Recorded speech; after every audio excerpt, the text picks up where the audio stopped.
Today, we are bringing on a wealthy cowboy. Instead of being paid by the hour, it was tied to an outcome. And it paid pretty decent, $100 to $150 a day. I thought was good back then, but that was a huge shift. That was probably like my first, big mindset shift into wanting to become more efficient. What is Crockett's definition of wealthy? Most people live a either or life. But I started listening to these podcasts and stuff, and it showed me that you can have both. And it opened me up to a whole new world that I'd always seen people have nice things and stuff, but I never knew what was behind anything. So I got to thinking about that and got into sales because that was the lowest barrier to entry to making an income. No matter how much work it takes or how much time it takes, you can make a lot of money, and it costs nothing to get started. I think the hardest part is just sitting down and figuring out what success is, what do you want, what is success for you, and how do you get it. Before we start today's episode, I just wanted to ask everyone to subscribe to our channels. Again, the more people that like, subscribe, and comment, the better our analytics are and the better the guests we have. But a fun fact for you, only 38% of the people who actually watch or listen to the podcast are subscribed. So again, before we get started, if you wouldn't mind just clicking the little subscribe button, it would really help us out a ton. Thanks, and enjoy today's episode. Welcome back to the Droptine Studios podcast. Today, we have a couple different worlds merging. Most of the time, we talk about the exotic wildlife industry, and today we are bringing on a wealthy cowboy. So, Crockett, thank you for joining us today. Yeah, thanks. I don't call myself a wealthy cowboy, but maybe in the future. That's who I'm pursuing. Yeah, that's awesome. Yeah, if you wouldn't mind, would you give the listeners a little background of who you are and what you do for a living?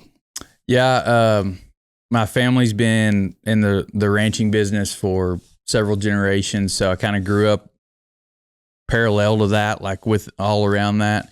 And then we kind of pursued, when I was a kid, kind of started going to the play days and stuff and really loved rodeoing and traveling and all that. So kind of went down the rodeo path.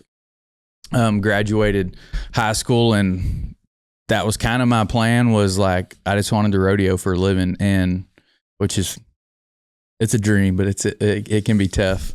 So I went to Tarleton State basically just to rodeo. I really didn't have a clue of anything else. And my parents wanted me to go to college, because that was the whole time of you had to go to college to be successful. Only the losers weren't going to college. Right. So went to Tarleton State, basically to rodeo, figured out I needed to do something. And I was so I need to make a good income, but I also wanted to rodeo, be involved in agriculture, animals, stuff like that. So I went pre-vet, just for the fact that they make a high income and they're involved in the industry still.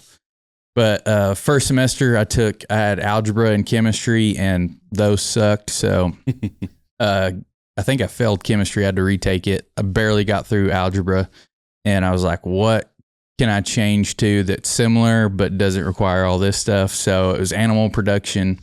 It's the lowest animal science degree you can get.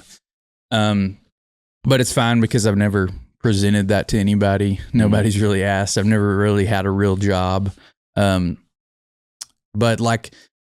through college and all that, I always wanted to work. I always wanted to make money somehow, just for the freedom to go spend it. Whether it was in college, it was money to just go to the bar, have beer money or whatever, hang out with your friends, or to go rodeo. And I didn't know any other way to get it besides hard work. That's just how I was raised, just hours, So I always was doing something and working as many hours as I could with my schedule. Through that, then I was too broke to rodeo, so I quit going, but I had all the stuff. So I started working at the sale barn there, outside of Stephenville, getting in lots of hours, making a little money. And then that kind of broke me into the world of call it day work, cowboy work. You just get paid to go help somebody work their cows, a couple times a year or whatever. So, or gather some bad ones or something. So started doing that, and I loved that because it was tied, instead of being paid by the hour, it was tied to an outcome. Which looking back, I didn't realize it then, but that was a huge shift. That was probably my first, big mindset shift into wanting to become more efficient, because when you're getting paid by the hour, my only incentive was to work more hours. I needed more money.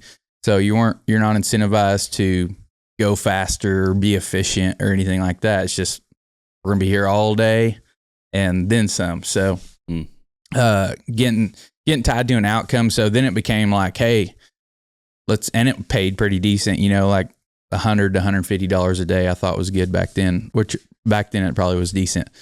And it was like, hey, how can we get this done faster and then go do something else after? Go hang out or sit on the couch or rope or do another job or whatever it is. So that was a big shift. And then I pursued that. I graduated college, pursued that for 8 years. That was my main income, was just kind of hustling, day working. I always just enjoyed the freedom, meeting new people, seeing new things, seeing new country, doing something different all the time. So it was kind of up and down on income. Like there's no security there, but I could always hustle around and make it work. It wasn't like a glorious living as far as income, but it was a lot of fun. Right. And like in that was just, I mean, like I said, was always hustling, was always trying to hustle up some cow work, and then I'd ride some horses. I was trying to be more efficient, so I'm like, what can I do while I'm doing this to make more money? So I'm riding a horse anyway, so I'd ride a horse for somebody else, they'd pay me, and then I'd haul cattle, stuff like that, market cattle, sell some for somebody, buy some for somebody, something like that. Always just hustling around, and then you can stop me whenever you want. But that led me to, I really started thinking about income, and it all kind of happened. A lot of stuff happened at one time. I was turning 30, so I was kind of, I was like, what have I accomplished? Starting to be reflective. Like, I think like 30s, that time where people are your friend group's kind of getting married, having kids. Some of your friend groups still partying. Some of your friend groups like getting established in their careers, making good money, and you're like hustling still and stuff. So a lot of stuff happening. I'd met my wife, and we were getting pretty serious. Somewhere in there also, we got engaged, we got pregnant. And I really reflecting and started thinking about stuff. Luckily I found podcasts at the same time, and it kind of gave me an opportunity to look into what life could be.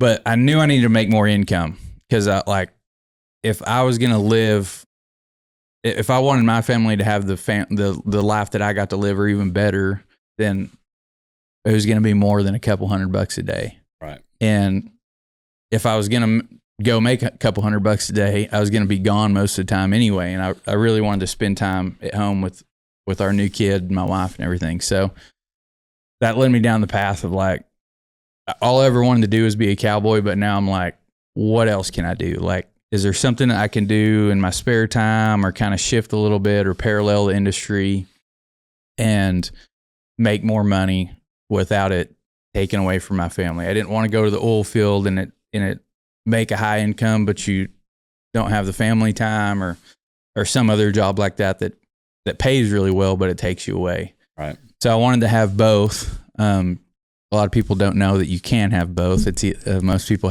live a either or life. But I started listening to these podcasts and stuff, and it showed me that you can have both. And it like opened me up to a whole new world that I'd always seen, like people have nice things and stuff, but I never knew what was behind anything. But a lot of these people are entrepreneurs, business owners. They're in sales. Pretty common. Like anybody that has nice things probably, and they paid for it themselves, is probably in something like that. Something that's scalable, and that they have ownership in something. You could be a really high level managerial employee in a huge company, I guess, and make a high income. But most of the time in these small towns and stuff that I'm around, it's, you're a business owner of some sort. Right. So I got to thinking about that and got into sales, because that was like the lowest barrier to entry to making an income. Like you don't work and you don't make any sales, you don't make any money. But if you make a lot of sales. No matter how much work it takes or how much time it takes, you can make a lot of money. And it costs nothing to get started. Besides you're not making anything. Right. So yeah, it's funny. I heard Zig Ziglar say, either in one of his books or one of his talks, he's like, yeah, when I got into sales, he's like, I was selling a lot. He said, I sold my car, I sold my watch, I sold, so, and that was definitely me. But I knew, so I was having to sell stuff to kind of keep up. And I'm like, I know that if I figure this thing out, it can really pay off. So I pursued that, and stuck with it, through the hard times, because I saw the scalability of it. And it was a huge challenge for me to do that, because I'm introverted, I'm not outgoing, I'm shy, whatever you want to call it, but I like to be alone. I like hanging out and talking to people, but like if you see me at a party or out in public or something, I'm not going to go approach, most likely. I just as soon sit in the corner and watch everybody. Absolutely. But I do like having good conversations once I get to know somebody. But so it was a challenge, and it seems like anybody that kind of gets into sales, gets into MLM, anything like that, like it opens up a whole new world of personal development. And that was very true for me. It got me to not only thinking about money, which is a huge thing. Like, it's one thing to make money, but it's like, what is money? What is wealth? What do you do with it? How do you invest it? How do you keep it? Taxes, like that's a whole thing in itself. Business. But then like most of those people are also like want to be good in all areas. So it led me down a whole path of health and learning about health and wellness and what we eat and exercise and all this stuff. And then led me down a whole path of learning about God and seeking that, and just became real curious, like questioning everything. Like, why do you do it that way? Is there a better way to do it? And kind of researching that and just asking questions and trying to really, I think like the hardest part is just sitting down and figuring out what success is.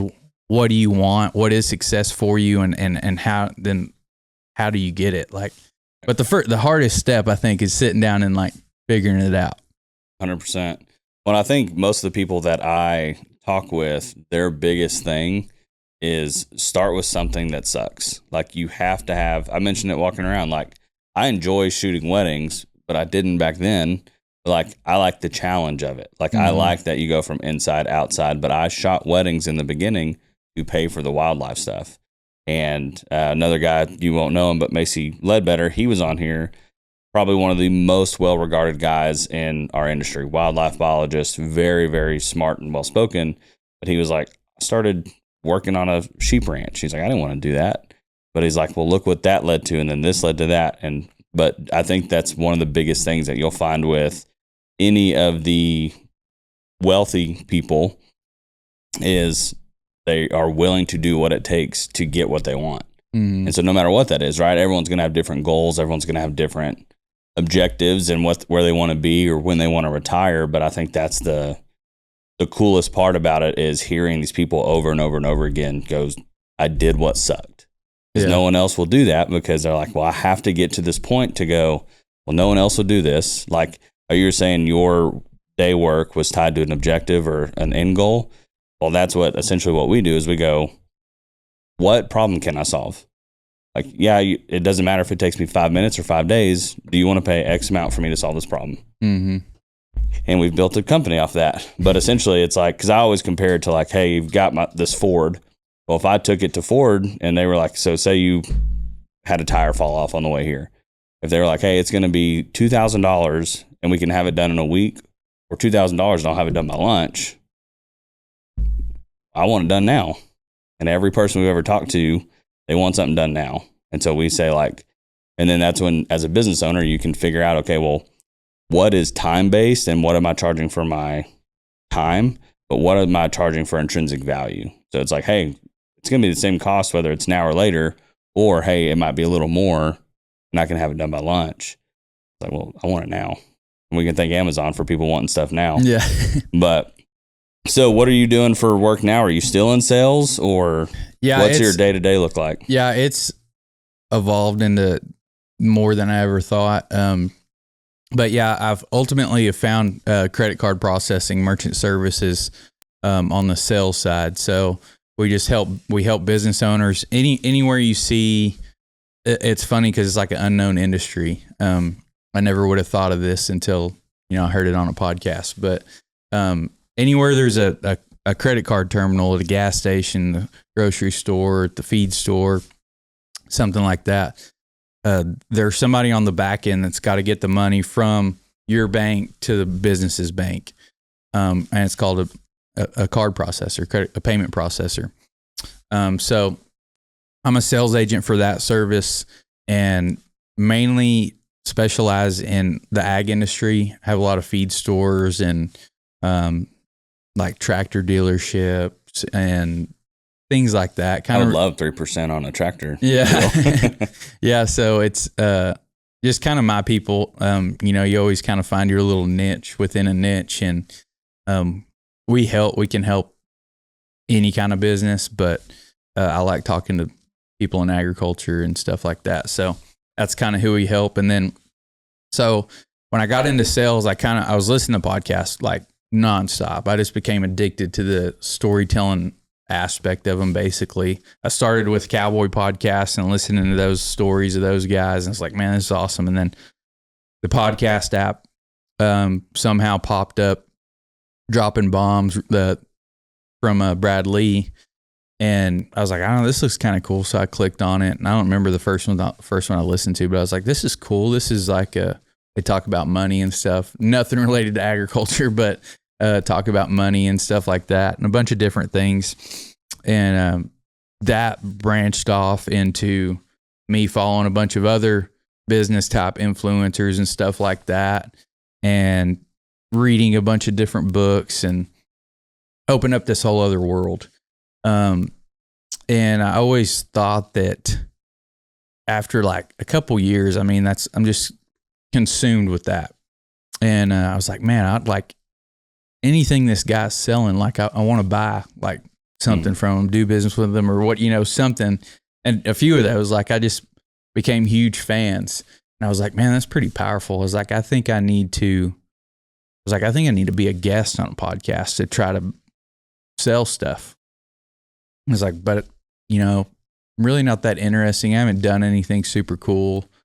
So I really don't know what I would even be on in our industry or anything like that.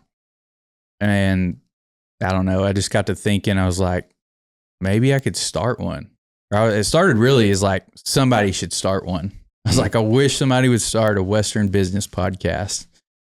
And, it never happened. So I was like, it was just the same deal. It was like a lot of things. It was a slow lead up to, we're starting a podcast. I got the idea in the fall.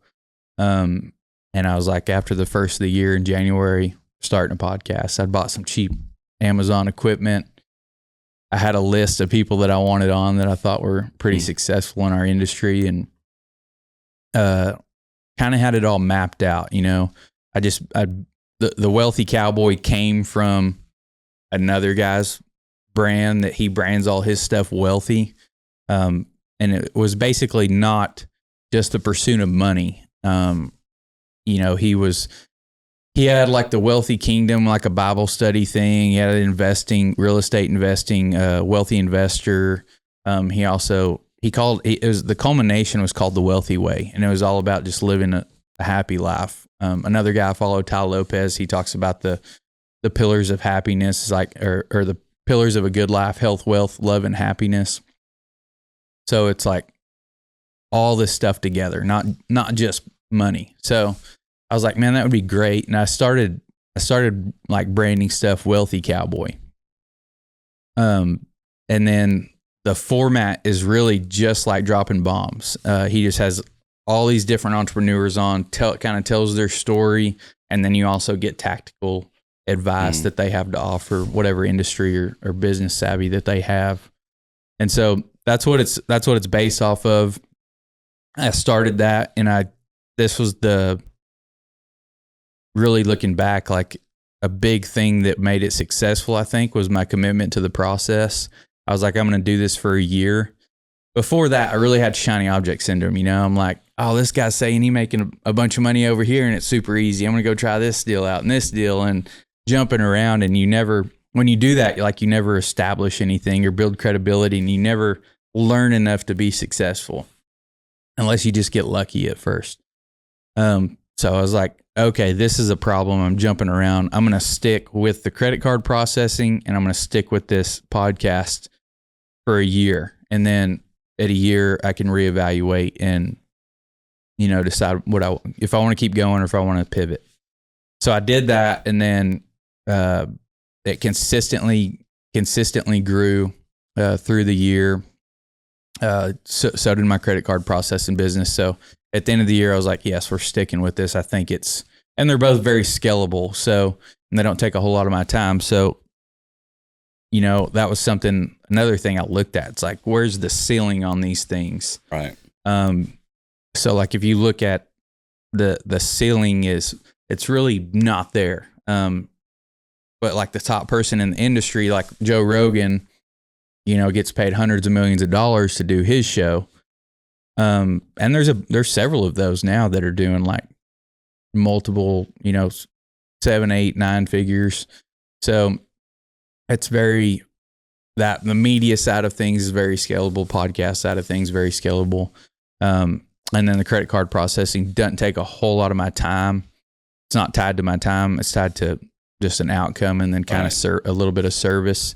So it's also very scalable. And like the top, probably the top 10% of people are making 7 figures or something just as a sales agent. And then you can recruit underneath you, So also very scalable. So I was like, I like this, I can land in here.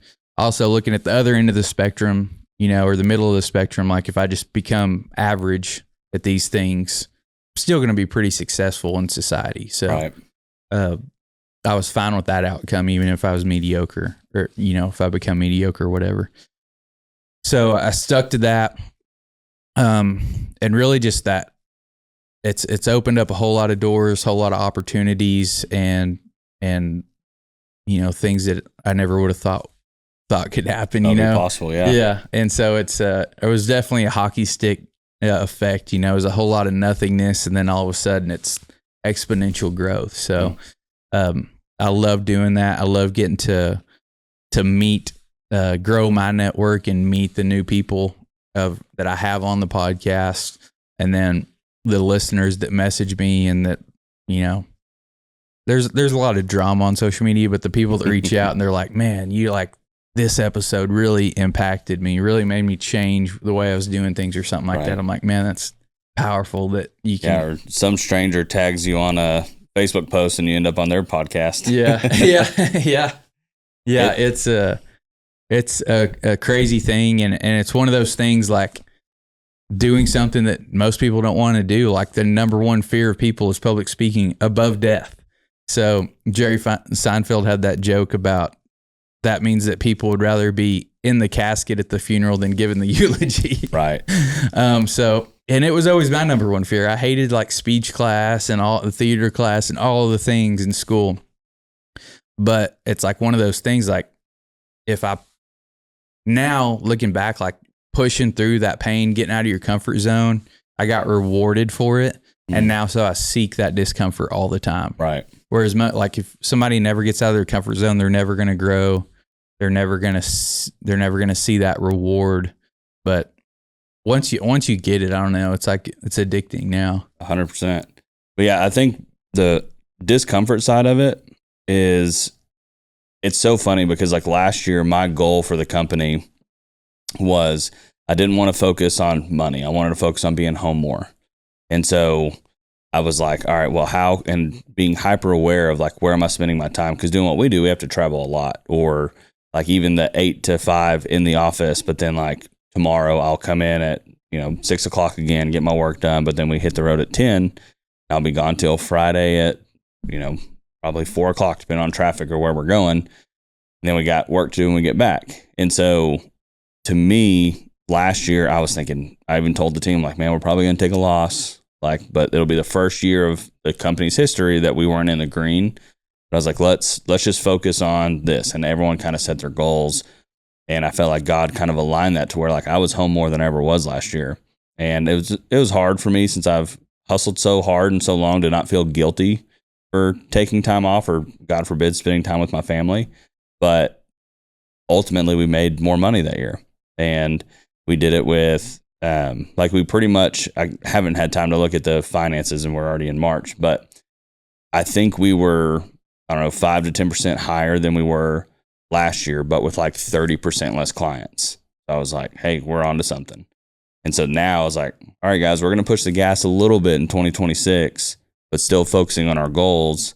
And then really in 2027, we'll hit the pedal to the metal. But it's funny of like, you push yourself to public speak and now you have your own podcast and then you're on other people's podcasts. And then it's that discomfort of just going, again, kind of like a business owner, an entrepreneur is like, what sucks? I'm going to do it. Mm-hmm. And so whether that's like, for me, I am a night owl through and through. I am not a morning person. I do not like waking up in the morning, but we always do when we do have to get up before the sun, be ready when light's ready to go. But I'm even pushing myself to be like, all right, well, how can I get up and be ready at 6 a.m.? Or let me go try to do, even if I'm not going to go work out, let me go do a walk and pray and try to just get my mind right and be awake when I go to the office rather than like groggy and tired. Yeah. But it's one of those things where like I know other guys that they're like 4:30 every day I'm awake and I'm like, God, I'm going to bed at 3. Mm-hmm. Like, that is not for me. And so, but I think that's the common trait or is grit, right? Like most people recognize, okay, well, here's where I'm not good at. And whether it's delegation or it's pushing yourself to get to that point, I think that's a common denominator that you're going to see within anyone who's wealthy or someone who's successful. But that does lead me to my question. You kind of mentioned it for someone else's, but what is Crockett's definition of wealthy? Yeah, I think I kind of touched on it, but I want to make that. I have a number in mind. I'm not going to say the number, but it's, around 7 figures a year. I think the ultimate goal is, to hit that. And that's to take care of my immediate family, and then branch out and my family and friends and be able to give back how I want to give back. But also, like I said, my main priority is freedom and spending time with my family. So that's what I've always optimized for pretty much is freedom. But we do like to go with freedom. Like if you don't have any money, you're just going to sit at home and be free. So, right. So we do want to make some money to go experience things and travel. Like travel's huge for us. I said we weren't going to travel this year, and we've already been on several trips, and it seems like we're gone all the time. But Lottie and Shady are always coming with me, and then we have a little one on the way too. But so there's some income goals, but the main thing is freedom. And I always tell people this: like you need to really make sure you're specific and it's a thought out process when you're setting a goal because you're going to hit them. Right. So if it's like if you're out there to hit a small goal or you're optimizing for the wrong thing, you're going to hit it and not be happy. Oh. Which the goal setting is kind of tricky because you want to have some little wins that you can win along the way, but it's ultimately leading to a bigger one. Yeah, I think just like your story about you're optimizing for more freedom, but your business grew. So it's really just breaking down that thinking, like this is what I want. How can I have that while also keeping the business running? Like, right. Like I said, like people just think in a either or context most of the time. But if you really sit down and plan it out and think, what are the other ways we can monetize? How can we get other streams of income and revenue coming in? How can we, grow our revenue? Can we ask more money or what's actually making money? Maybe we can cut some of this stuff out that's a time suck or outsource it or, hire another person or something. It's like just so many people. I deal with so many business owners through the credit card processing and the podcast and just being out in the world. And it's like, I think the big thing is like nobody wants to just slow down, sit down, and take the time to actually think stuff out and write stuff out. It's really tough for me and probably you too. Like if you made a living like working like with your hands, it's hard to feel productive sitting inside and just, being on your phone or the computer or writing stuff down or something. It's like feels super unproductive because you're not sweating, you're using your muscles or anything at all. But that's some of the most productive work you can do. Probably no matter I would say probably no matter, what you're doing, whatever industry you're in, is sitting down. Like some of my best ideas and my biggest breakthroughs have come like just going on a walk or something like that, or driving down the road. Right. But allowing yourself that time to think and really figure out what you want. And then like, how can I get it? Yeah. Cause I've probably never, even when I didn't have money, and I still don't think, I still have the same way of thinking. I guess what I'm trying to say is it's never, I can't afford something, or I think this thing's expensive, or, that mindset. It's always, I want that. How can I get it? How can I afford it? And it's not always like, you don't always have to exchange money for something. Like if I want to go do something, like I'm like, hey, can we trade this out? This is what I have. Do you want any of this? Because I want what you have. Right. Sometimes it works. I mean, you got to get creative about it. And that all comes down to sitting down and thinking like, this is what I really want. How can I get it? Right. Well, and that's one thing that I have told my guys over and over and over again, like, because doing what we do, there's not a lot of poor people who own ranches, right? Like, yes, they can have the poor mentality or other things, and we'll get into that in a minute. But like, especially what I'm more familiar with is the exotic industry, right? Well, like if they've got 20 bongos, and I told you earlier, it's minimum 6 figures for females. Well, then they have 6 to 10 of those and 2 males, and that's one of 30 species that they have. It's like just the feed bill alone, like they have some type of wealth to pay for this. But I said like, and now doing what I do, been doing this for about 10, 15 years on and off of being in this industry and meeting exotic ranchers, I've met one person who did not have another business supplementing that income to get the ranch rolling. Now with that, I tell my guys like, hey, when you're done working, or if you have dinner with them or whatever, if you decide to go to your room and just edit or go to sleep, that's on you. But the reason I got to where I'm at is I would pick their brains. Hey, you seem like you've done really well for yourself. What have you done? Mm-hmm. How did you get there? What sucked?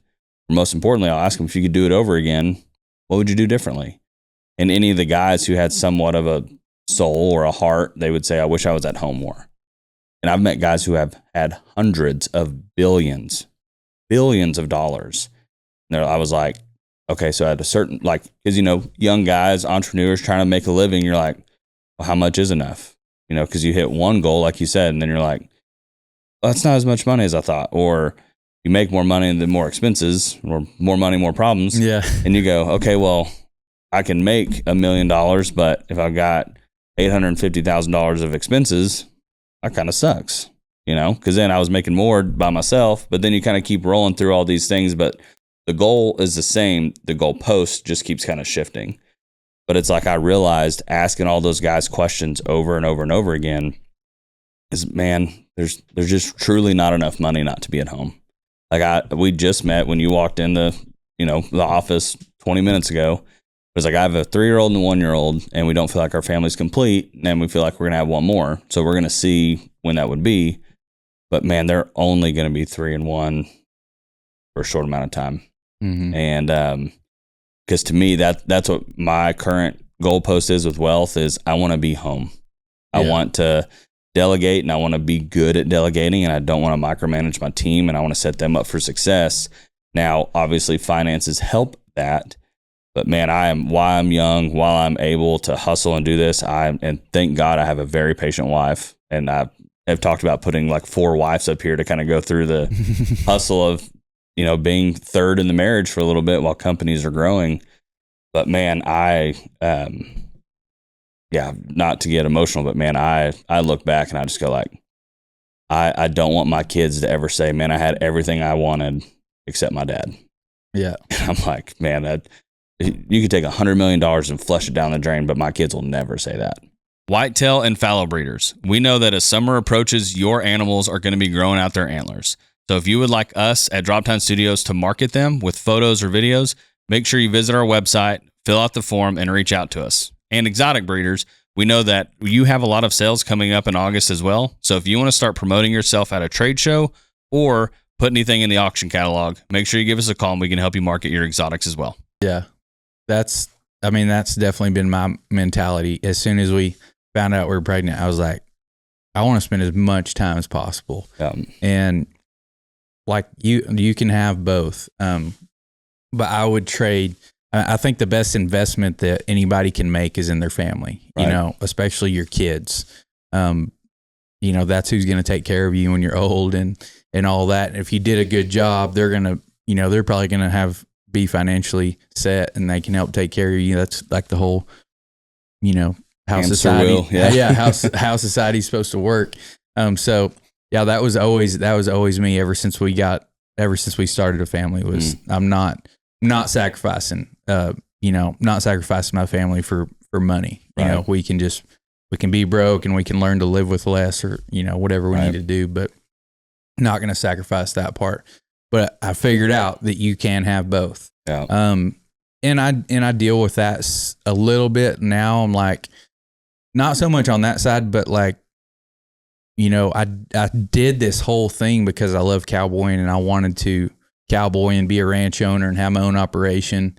And so now when I get a chance to go day work or something now, I'm like, well, I could probably be making more money doing something else, like working on my other businesses, but this is why I'm doing it all. So, I don't know that's just a question that everybody has to answer for themselves, but I stop and smell the roses and go have fun in between. Yeah. And I mean, that's the main thing is family and fun and integrating all that together. And something I heard, I don't remember where I heard it at, but they were talking about like, if you want to be successful, you need to find something that looks like work to everybody else, but feels like play to you. Right. And so like all the stuff that I do, it's play to me, but people think that I work way harder than, maybe I do, I don't know, but it doesn't feel like it. Your threshold's higher than most people's. Yeah, maybe so. And he was talking about like Michael Jordan and some of the greats like that, like, the biggest founders, like all that stuff, all those hours, like nobody ever thought they were working. It was all just playing. Man, we have a hard time with the opposite. Is most people just look and go, "Oh, my daughter's got a camera. This isn't work." Or people will call and be like, "Oh, you charge for this?" I'm like, "Yeah, this isn't a hobby. Like, this is what we do for a living." Yeah.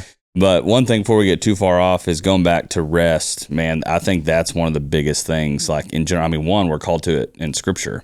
Is like even God told us, "Hey, on this day rest." Now, He also told us if you don't work, it's your curse for men. And so like that's one of the things where it's like, hey, I'm giving you this time to work and to hustle and to provide, but also rest.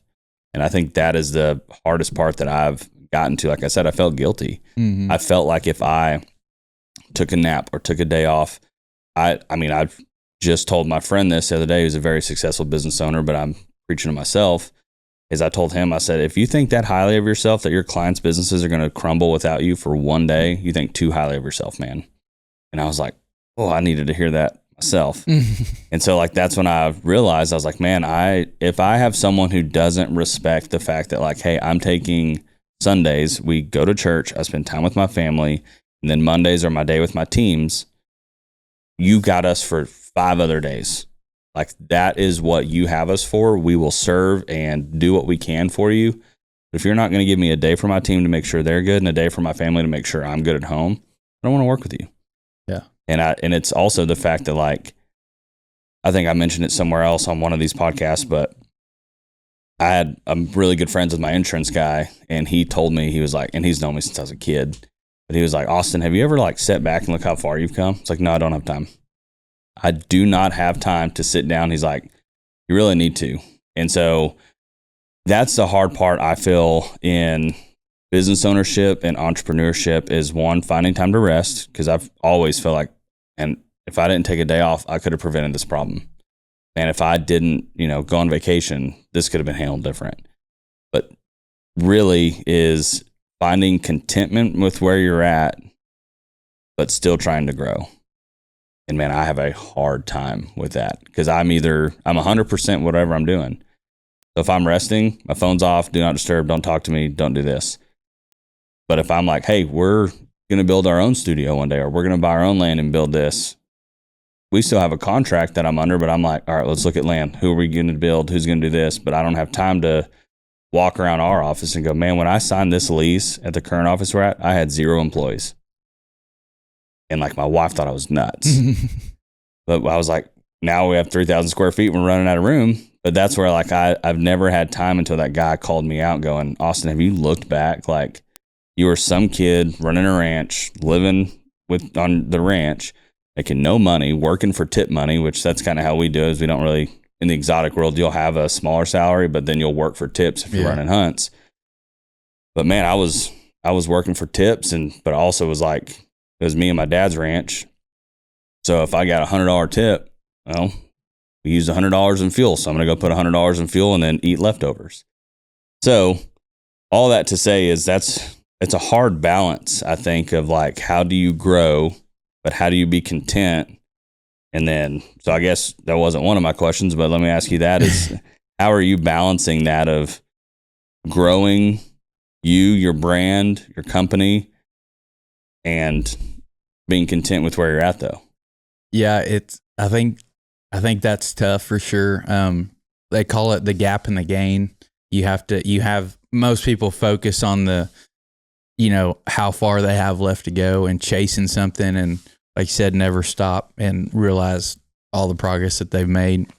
That's looking back. I can't remember. That would be the gap, I think. And then the gain is how far you've come looking back and just like you said, just taking the time to look back and be like, man, like a year ago I had nothing and now I have a little bit of something, and then I'm on the path to have more basically. But just like, just sitting back and reflecting and realizing that it all comes together, whether you're going to do it once a week on Sunday or, Monday or, whatever it is, or once a month, or something. There just needs to be time to reflect back, right? Where you do slow down and take a deep breath and appreciate it, because it is tough, because it's always, like you said, it's never enough. There's always something new to chase, right? Whatever you think your goal is, like when you hit that, you're going to be searching for something else, or you're going to be like left without a purpose. So, you got to balance that out. I think you just need to take, be sure to be intentional with your time. Yeah. And spend a little time looking back. That's another thing, like talking about in all this, is most people aren't intentional. And I have to catch myself and stay on myself too about that. It's like when it's work time, work. And just thinking, and then when it's pleasure time, to finish that thought, when it's pleasure time, then you can dick off, and then the rest of the time you need to work, and split that up. When it's family time, it's family time. Don't just be on your phone all the time and all that. So trying to be intentional with things. And I think that just using this example of like school these days, like public school, is the biggest waste of time. It needs massive reform. Me personally, like I decided I wanted to graduate high school a year early, and I did it in like 3 months. And I'm not like a genius or anything. So, and I definitely wasn't a hard worker. Like it was like a half-assed, did it. And now looking at these different private schools and stuff that are out, like they do school for 2 hours a day, or homeschool's more prevalent. It was like a lot of people homeschooled that rodeo that I grew up around, but now it's even more popular. And you don't have, like, you can knock your workout. You can either do like a half a day basically, or, do a full hard week and then be off for the rest of the month, or, however you want to do it. But it's like, why are we keeping kids at school for 8 hours a day? You know? And it's because they're not intentional. There's a lot of dicking around in the middle. Like if you're just intentional about learning, and same thing with work, like it seems stupid to me for somebody to go to work for 8 hours. And and you're paying somebody by the hour or by salary, when you can just be like, hey, this is what I want done. I don't care if it takes you 20 hours or if it takes you 2 hours. Right. This is what I want done. This is what it's worth to me. Right. And, just, changing the system up, that's what I see out of it anyway. Yeah. Yeah. I remember a story I heard a long time ago. I can't remember which gun manufacturer it was, but they said the same thing, as they were performance based. So they were, say, 8 to 5, and they needed to produce, I don't know, say 50 guns a day. So they'd go in and they would work. Well, then the boss came in one day and was like, hey, if y'all can make the 50 guns by, 2 o'clock, y'all can go home. They got it to 2 o'clock. Then he was like, hey, if y'all can get them to noon, you can go home there. Hey, if y'all can do 100 guns by noon, you can go home and I'll give you a 20% raise. So then, it took time, but essentially it was like, got to that point, and then he goes, hey, now if y'all want to work from 8 to 5 and produce as many guns, and it's performance based. And so there's obviously that mentality of, because everyone we have, excluding a few, are salary based. But I tell them, and I'm very open with my finance because we're a small company, but I just tell them, hey, this is what we can afford. But I'm a huge believer in rising tides bring up all ships. But I'm also not, the guy with 16 businesses and has all this and just sees everyone as a number. So like for us, I try to have that mentality to like give them a salary enough to keep them here, make sure they have assurance that they're like, okay, well, I'm not going anywhere. I know what I'm making, but giving them enough incentives to feel like, hey, I can grow in this position, right?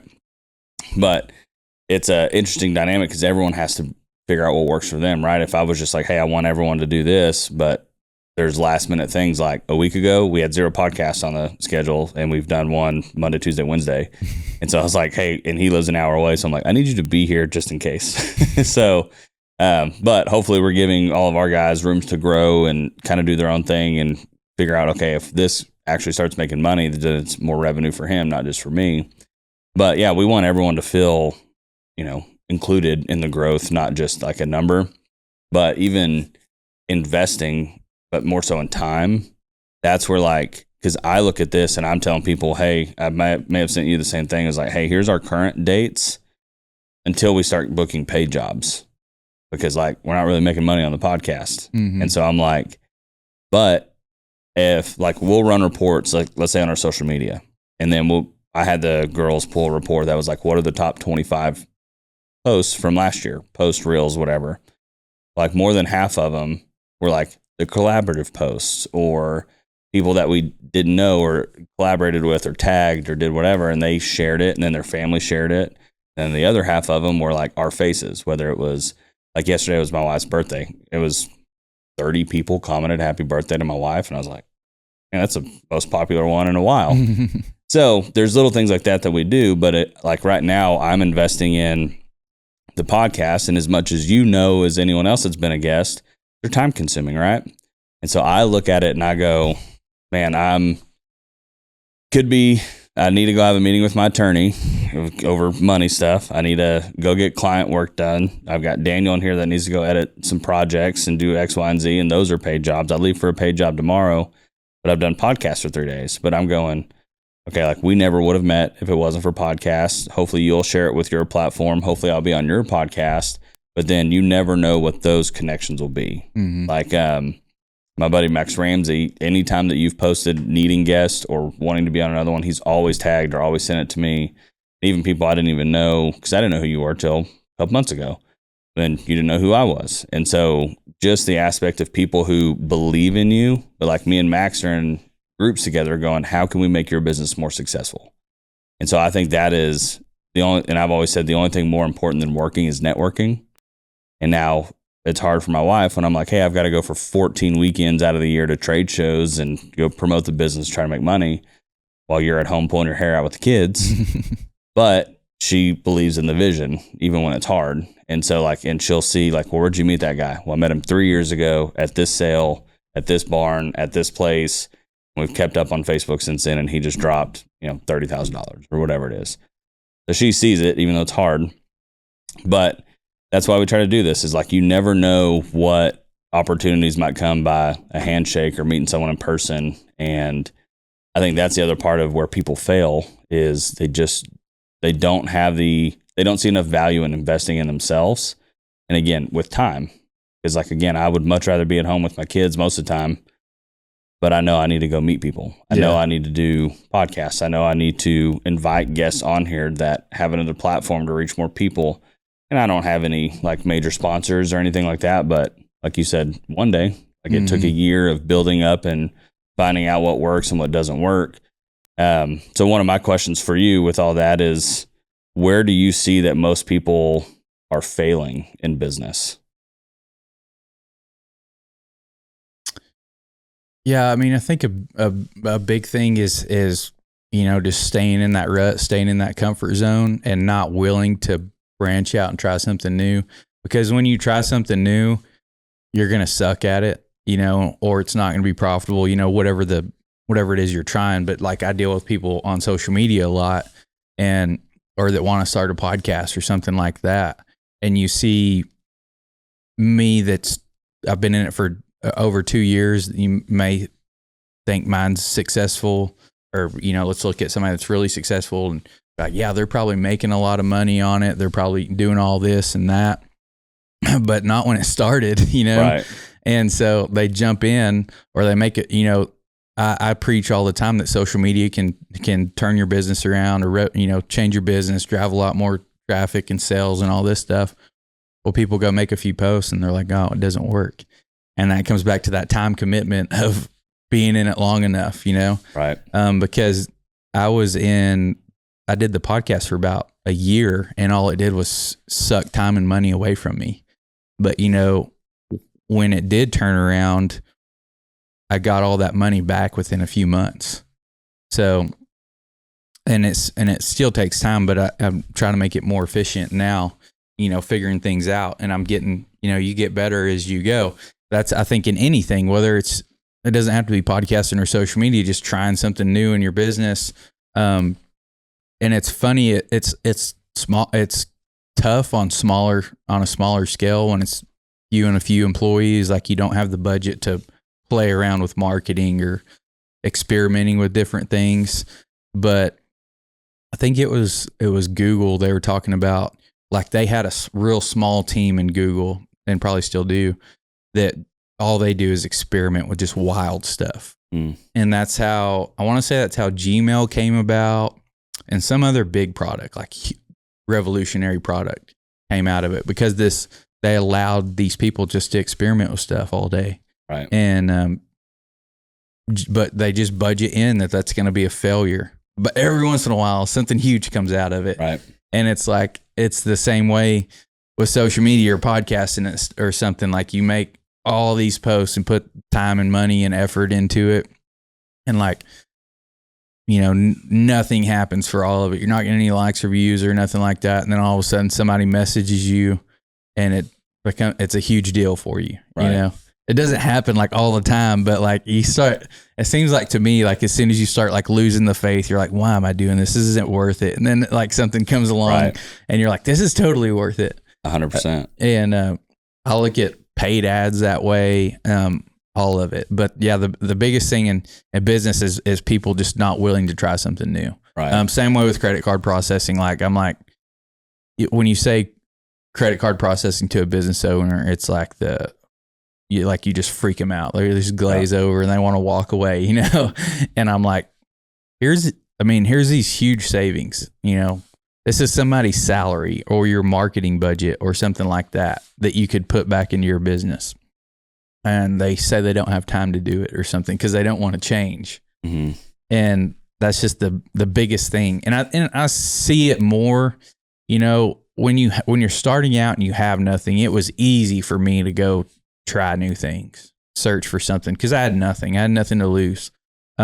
Once you hit that level of comfort, wherever that is, it's 6 figures or 7 figures or, 80,000 a year or something, wherever your comfort level is, it's like, then you're like, well, I don't need to try anything new anymore. I don't need to learn anything else. So you're never going to progress. Right. So I don't know. It's looking for those people. I'm sure your business is the same way, like finding the clients that want to progress. They want to grow and scale their business, Right. as opposed to I'm comfortable with where we're at. I don't see the need in investing in media or pictures or merch or anything like that. Like, we're good. Yeah. Okay, we don't need to talk anymore. Yeah, the number one thing we get, and it's hard too, right? Like, everyone wants to see results, but they'll be like, hey, we're going to spend all this money and hire us and build a new website and get these professional videos made and do X, Y, and Z. And then they're like, here's $500 for ad spend for Google or for this. And it's like, I get they want to like dip their toes in the water. And that's the hard part too, is trying to sell marketing to people, to ranchers, right? Like, they don't even know how their cell phone works, much less how the internet works. So then we go through and we're like, okay, with that, I don't want to say they're wasting their money, because I don't believe any eyeballs on your company is ever a waste. Mm-hmm. But that's like what we have to try to tell people, is what we say, hey, we don't guarantee sales. That kind of shocks them. I guarantee traffic. Traffic should lead to attention. Attention leads to sales, or it should be. I even had to have a meeting, and I'm getting a little more, call it transparent, call it blunt, whatever you want. But I've gotten to the point where I'm having to tell them is like, look, it doesn't matter how many people I drive to your website or how many inquirers you have. And they're asking the right questions of like, well, what's the conversion rate and this and that. It's like, I'm not running your company. It's on your end. If you're short staffed, you will continue to be short staffed.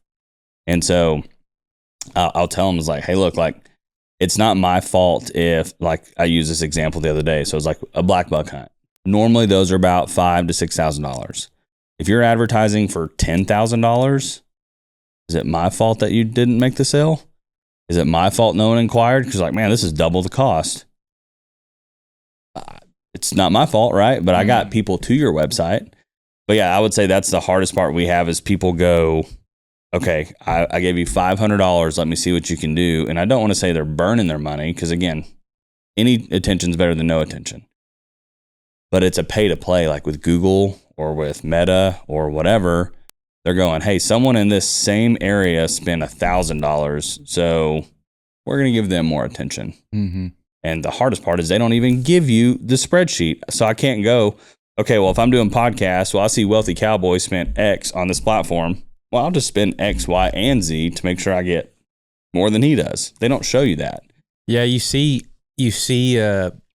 like the difference in a big business versus a small business, or whatever, how big the corporation is. But like a big business budgets in the marketing, and they don't have to get it back immediately. They just budget that in to where they're going to come in and own the market. Right. They want to, whether it's an geographic location, they're going to come into a town or a city, or whatever, or just the whole industry. They want to own that, and they're just going to dump money into it, a bunch of money. And they don't care if they immediately see it back, but they know that they have that attention now to where if somebody sees this ad over and over and over, but they never buy, but they're going to be aware of it to where when they do need something like that or want to go on a hunt or something, they're like, oh, I think I saw that, 6 months ago or something.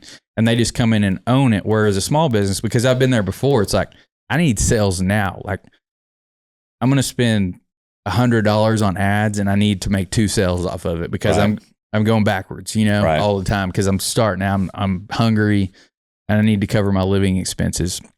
But like you see and that's what I see across most small businesses, is like, there's no marketing budget. There's no, nothing like that in there.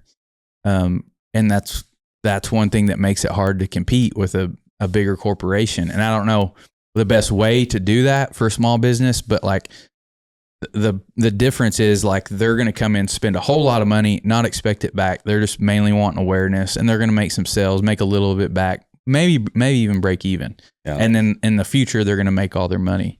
And even I heard this the other day they're talking about marketing is Coca-Cola, very recognized brand. Down here, we call everything a Coke. Yep. Is how recognizable it is, but they still spend lots of money on marketing. because they don't want to lose that share. Yep. In a small business, they go buy a billboard or get you to come do social media or me to do social media or something like that. And they're like, this isn't producing. I spent 500 with you. You know, we spent a few thousand with you on the content and then put 500 behind it or something. I didn't get anything. Another thing to look at is you're going to spend 500 to sell something that you make 5 or 10,000 on. Right. Like that doesn't make sense. Like you should look at that probably as, you know, somewhat as a break even. Like that's how I had to have a mindset shift in my business that way. Like I just run an ad every day on Meta. That's $10 a day. And I don't care if anything ever comes from it. You know, it's awareness. And I'm like, if I get one small account from that, it pays for the whole year. Yeah. And then if I get two, we're profitable, you know, by a lot. So it's, you kind of have to have that shift in like how expensive is the thing that you're selling. And there's some formula out there. I don't remember what it is, but. And we're going to make a calculator. Yeah. Like, y'all probably know it. Like if you're selling a hunt that costs $50,000 and your margin is 25,000, well, you have 25,000 to spend because that person's probably going to kill something else or bring his friends or something like that, because that's just what you're up against the big corporation. Like they're willing to go negative at first because they know it'll be repeat customers. Right. They're looking at LTV, lifetime value of the customer, and the referrals and the brand awareness and all that stuff. So they're willing to, most of them are willing to go negative at first or possibly break even. Like break even with the big company on marketing is probably a win. Well, and that's the hard part that I have to explain to clients. And, you know, that's how I view it, right? Like once we pulled stats, it's a whole lot easier to spend money. Like we know once we get a client on, there's an 86% chance they're going to rehire us for another service. Now, whether that's an annual contract, whether that's a one-time magazine ad, whatever it is, there's an 86% chance they come back. So then my next question for myself would go, okay, what's my average customer spend? One customer, right?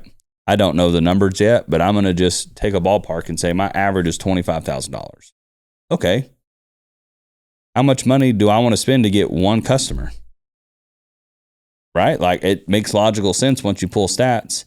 And that's what I find so hard for people, because like I mentioned earlier, every ranch owner, not every, I know there's going to be one exception someone will comment or call me about, but like there's 99% of the time you have another successful company.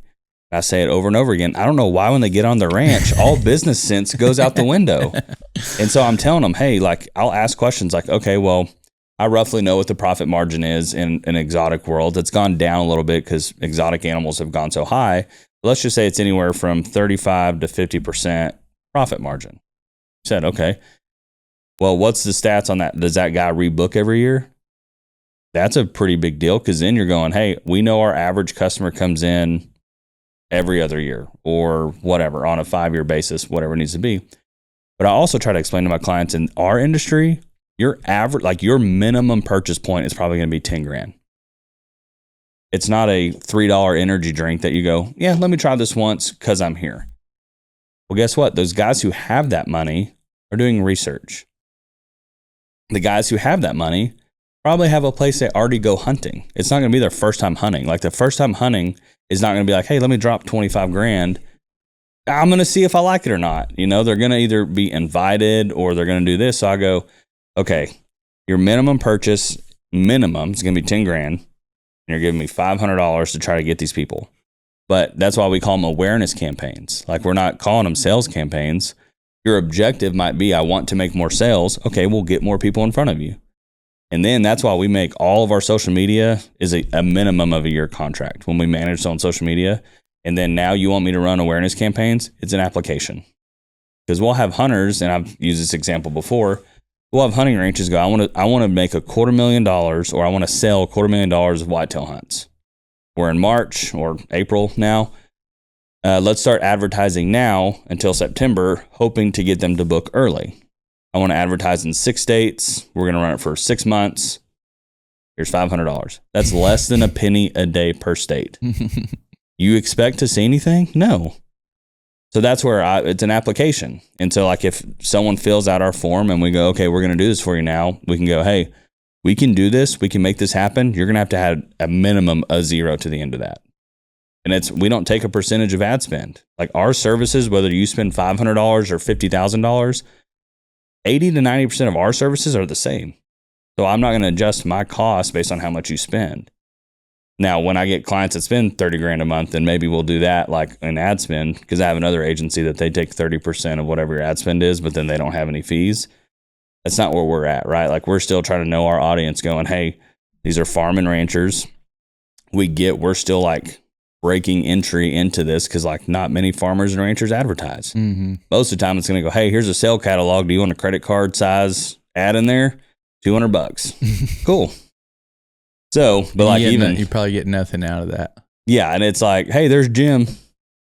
And so like, and then that's where we have to also set objectives, right? Like we'll put magazine ads into, like in our world, the Exotic Wildlife Association. I'll put ads in there. Now they were like $300 and they went up to $500 and now they're like $675 for the early bird special. It's like, okay, well, they're getting a little more expensive I have to think twice about it. But when they're $500, I'm also just helping the organization, right? If someone sees my ad and calls, cool. But I realize when I put that magazine ad in there, I'm doing it strictly for the fact to support the organization and to also just show people that I'm supporting. I don't expect like, I'm going to get a $20,000 sale for $500 in this ad. It's just setting realistic expectations, right? Mm-hmm. And so, but yeah, that's the hardest part, I think, because it's so uncommon in farm and ranch community. But the other side is like, think about Super Bowl. Okay, someone asked me, what's a 30-second commercial cost? You tell me, what's the budget? Also, ad time. It's like, I don't know what it is, like $1 million for a 30-second commercial at the Super Bowl. They're not guaranteeing you sales. They just know that they're one of the highest viewed platforms ever. So they're charging you because you're going to have eyeballs on your company. Now that makes sense. Super Bowl, high-end deal. But when we go into an ad campaign, they're like, what do you mean? I don't want eyeballs. I want sales. It's the same thing. Yeah.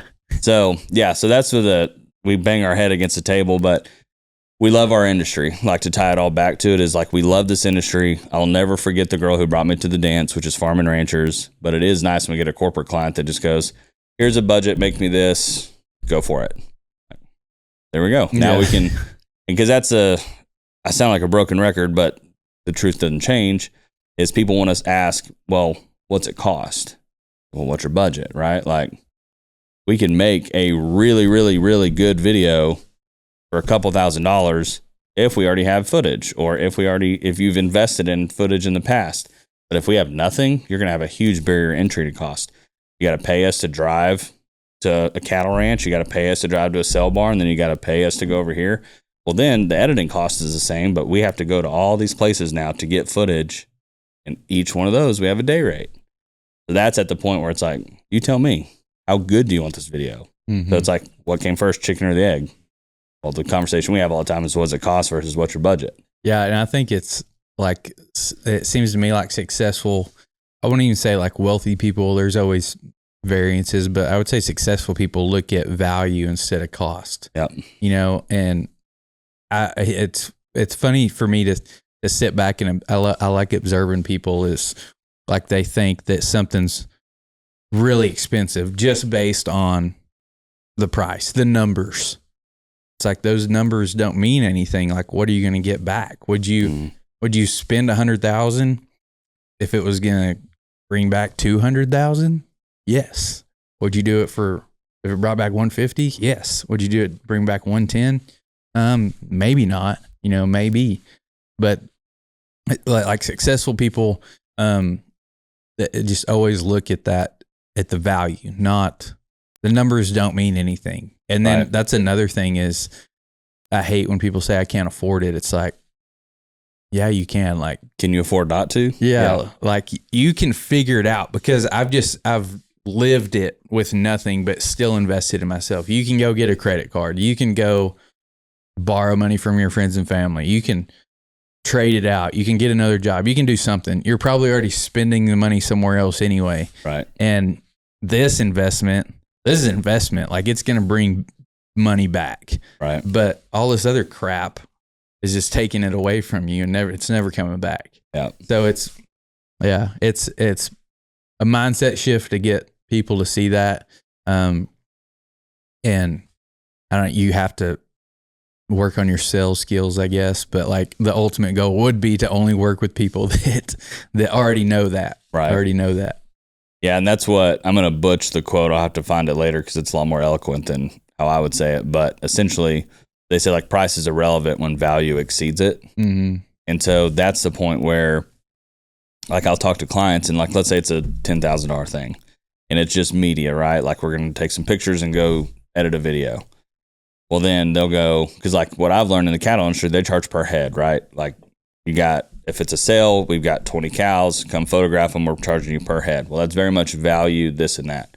Well, with wildlife, I don't know if I'm going to see anything or not, but I know I have to be there late and be there early, and it's how much editing it's going to be. So like it's currently a day rate. Again, everyone justifies and views things differently in their head, right? Well, we might go to a ranch that has 20 species. Okay, well, let's say it's the $10,000. Well, if you divide that by species, because again, it's not my fault if we don't see any animals. It's your fault for not getting them in front of me. But let's say we see all of them. So we have now documented 20 species. Well, 10,000 divided by 20, that's a little more digestible. And $500 per or whatever it is, breaking down to like, man, that's a lot better. And I got video, like I have footage in my video of all 20 species, and I have pictures that are organized on this. And that makes a lot of sense. Well, then we get guys that call us out for one animal, a brand new breeder. Well, it's because they know, well, if I advertise this breeder, say it's like right now in our industry, black buck are really hot. It's they got a registry for them. They can track lineage and it's brand new. So they're like, I want to be one of the first ones. I want to have offspring. I want my does to be these like baseline genetics that are starting the industry. Well, they know that like 5 years ago, they could have bought black buck does for $300. This last sale, they went from anywhere from $3,000 to $6,000 a piece. So they know if I call Austin, I pay him $6,000-$7,000 to promote my one breeder, right? I could sell one doe, maybe two does, and I paid for it all. But I still have the content to promote this buck. I can sell breeding spots. I can sell semen. So then it becomes, and so is it the number of animals? Or is it the value they see in one specific animal or their ranch? I tell people all the time, hey, I don't need to practice anymore. Just call me if you believe in yourself. Like we've proven this works. Mm-hmm. Now, our clients don't open up their P&Ls and just show me their business model. But again, 86% of them call back over and over and over and over again. So something's working. So again, if you believe in yourself, call me. Yeah. That'll be a plug we'll cut that clip and put it on the internet. Yeah. If you believe in yourself, call me. Yeah. I see that. Just in the podcast, like I see the people that come on my podcast and then they're like, man, yeah, your reach is crazy. I had people message me and friend request me and all this stuff, call me, email me. And then you have some people that are like, yeah, I don't have time to come on there. I'm like, okay. Well, yep. You should be paying me to come on here. And there are people that charge, but it's worth it. Like I'm looking at, I called about a paid one and I'm like, dang, I don't have the money, but I see the value in it, you know, and it's on the list, but it's cause it's worth it. The value's there. And then a lot of people don't, the same with the content. I've seen my wife go shoot content for people and me do stuff and they never do anything with it. And I'm like, or even people that come on the podcast, I'm like, you ought to be going in there with your team and clipping this stuff up and running those paid ads or posting on your organic social or stuff. I mean, one thing you could run that for a year. That's your content for a year 100%. Or one go. Like I talk about doing business showcases for business owners, like going and touring their business and telling their story and interviewing them, all that. You clip that up, running as paid ads, running as your organic content for a year, and it costs you a small amount. So I think the knowledge piece is just, there's a gap there in the knowledge of how valuable it really is. Right. Because they don't know how to reuse it. Well, and that's what I was going to say is that's honestly why we ended up offering so many services, is so many people were hiring me just for trade shows. And I'm like, well, your trade show video is only going to show the best 15% of the footage we got. Like there was a video we had that we put to some stupid rap song of a deer rubbing his haunches together. It's like, I do my little dancey dance. Well, that video, when I had that idea, I remembered the video. The video at the time was like 3 years old, and that song was older than that. But I was like, man, that'd be funny to put it out there. That video on one platform got like 4 or 5 million views. And it was 6 seconds long, so we didn't like monetize or anything on it like that. But I got 10,000 followers out of that, and I got X, Y, and Z. But that was, at the time, I never had time to go repurpose content. But now that I have a team, I can go, hey, I remember this one clip from this one ranch back in 2021. Let's go find that. Let's call through 100 videos to find that one. You just never know. But that's why we tell people, it's like, hey, if you want, like for my company, if you want us just to cut one clip for your social media, it's going to cost you. Like, it's just my video editor's time, it's my time, and it's intrinsic value. Because social media is king right now. But for half the cost, or same cost or close, you can hire us for social media management monthly, and we're posting this many times a month, and we're in there, we're creating graphics, we're creating, and it's like, so if you just want one video, cool, pay me. It's going to be a lot more than you expect. Or guarantee me a year with social media management, and I can make that cost like significantly cheaper for the one video. Mm-hmm. It's assurance for me, right? And so that's where people go, you're too expensive. And I go, my calendar doesn't say so. We're booked. We're going on jobs. We're doing this. People are hiring us and this and that. And we're obviously growing our team. We're trying to grow to our reach. And so like we are still hiring, but it's just you don't see the value in it. Like we have some branch or companies, which I like what you said too, because we're new to the podcast world. We haven't been doing it as long, but we'll have people say, what's it cost to be on there? Free. Why? I'm trying to prove a point. They're like, well, I'd pay to be on there. It's like, I know you would. Consider sponsoring me. Oh, I don't know. But they see more value sitting in here telling their stories. And so that's where I'm going. Like, and I've even had someone go, hey, we want to be on there this many times and send this many reps and do this and have it spaced out, and we'll pay you this much money. And I'm like, maybe I'm doing it wrong. Maybe I don't need sponsorships. Because even like there's another big corporate client that we work with, and they pay to, you know, this TV show is brought to you by this person. They're like, we don't know if we get any value out of it, but this one guy has the following on social media, whatever else. So I told them, it's like, we're considering doing like a TV show style on YouTube and telling business stories and doing the same thing you're talking about. And we're going, I just called them. I said, I don't have it ready yet.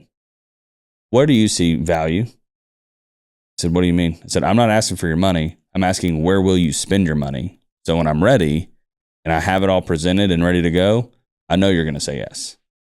But I'm not asking for money right now. I'm just asking your opinion. And I think that went leaps and bounds to them, because they're just like, well, everyone just wants to tell me, if I put your logo at the bottom of the screen, that's worth $5,000. Mm-hmm. It's like, for what?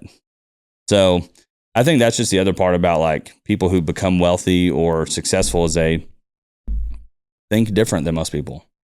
I can go, hey, what do you do for your audience and how do you charge for sponsorships? But even though we're in the ranching community, my guys might look at that and go, that's stupid. But I'm trying to get different ideas. I'm trying to go, like you said, of listening to other podcasts or influencers or mentors of going, well, he said this, she said that. I'm going to combine that, and that's how I'm going to do this. Right. So, I mean, that's what I did. I mean, I modeled stuff that was already established, and then I called everybody I knew with podcasts, and still try to, you know, collaborate with everybody that I can get in touch with. Like, how are you doing things? How are you doing? You know, there's always one thing you can take away. You know, that was Sam Walton. He was a maniac about the competition and knowing how other stores were doing things and stuff like that. Always learning. So yeah, I always try to do that. And I tell people all the time, it either takes time or money. You know, which one do you have more of? Which one do you value more? You know, beginning when I started social media and podcasting and all this stuff, I knew that it was valuable and that I needed it, and website, all this stuff.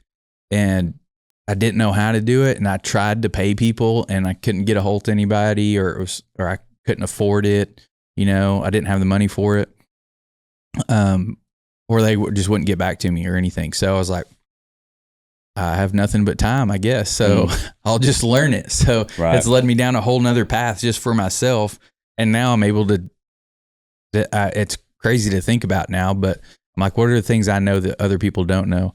Well, it turns out I know a lot about social media and a lot about podcasting just from my personal experience and investing in myself. When I did get, instead of paying, it's probably a good move anyway, but instead of paying somebody else to do it, I was taking courses and spending time on it and spending the little money I had investing in equipment or in knowledge from other people. Yep. And now I have the knowledge to keep. And now when I talk to people, I'm like, well, you say you don't have the time. You already have a successful business. So you probably your time's probably not well spent going and learning this thing or taking the time to post and do all the little things. But you do have money, so maybe you should just create a budget, internally hire somebody, or hire me to train somebody, or whatever, and just pay for it, or go pay an agency for it. Right. Yeah, because that's what we tell everyone in my little sales pitch. I always say, look, I'm a terrible salesman, but we sell convenience. We just happen to be good at our job.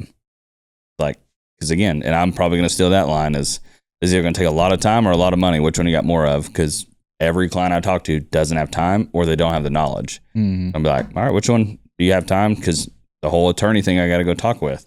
This client had unrealistic expectations. We have contractually abided by everything. In my opinion, we've gone above and beyond. And he's like, well, this hasn't led to X, Y, and Z. And I'm like, because of you. I can't run your company, but for what my company's doing and what you're wanting to do, we have done everything and actually gone above. We've documented it all. And he's just throwing a little hissy fit. But it's like, if we, again, Macy, like I said it yesterday, we're going to have to start calling this the Macy Ledbetter podcast because we always refer back to him. But he always said, you're not paying me for my opinion, you're paying me for what I know. He goes, even if you ask my opinion, I'm not going to tell you because you don't want to know it. You want to know that when you contact Droptine Studios, that we've worked with 200 ranches. Hey, that's a great idea. We've tried that with these 3 people. We can still try it, but it never worked for any of them. But we're saving you money, theoretically. But again, it's ultimately your choice. If you tell me to stand on this desk and film you doing a dance for TikTok, I'll film and have you do it. I might tell you, hey, that's not a smart move. Prove me wrong. But again, that's my opinion. And so at a certain point, when we're paid to do a service, we just do a service. Mm-hmm. So, but that's the whole thing is I think that, and that's why we require a minimum of a year on social media is going, it takes time. And that's where I'd kind of like to gear that towards the social media side now. And even just branding, right? Because we'll go through and we have content, and that's a whole other thing that I'd see. We did beef cattle short course at A&M, mm-hmm. and then we did CattleCon this year, and so many people were blown away. You'll come to my ranch and film. Most agencies are just use the stock photo. No, that's what separates you, right? There are a ton of people who have Sable. There are a ton of people who have Angus. You know what they don't have? Your Angus. Your Sable, your land. And so that's when people ask me, you work with so many ranches, how are you going to differentiate me? Do they have your property? No. Do they have your face, your brand? No. Do they have your lodge? No. Do they have your animals? No. We're not even on the same, we're in the same industry, not even on the same ranch. Let's film it. Do you believe in yourself? Call me. But how important is it in today's world to have your own brand as far as Droptine Studios? I'm the face, the owner of Droptine Studios. Wealthy Cowboy, you were the face of that. But I run into a problem with ranch owners not wanting to be on camera. Yeah. Or they have turnover. So well, don't put the ranch hand on there. He might not be here in 3 months. So can you kind of talk about a company's brand appearance in social media from what you've seen?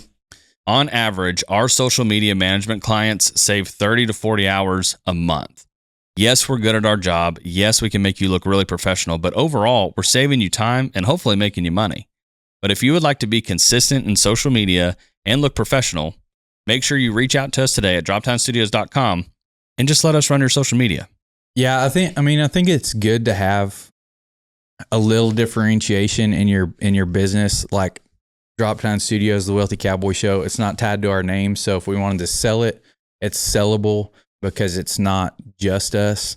But also in that, I use it to promote myself, just my name.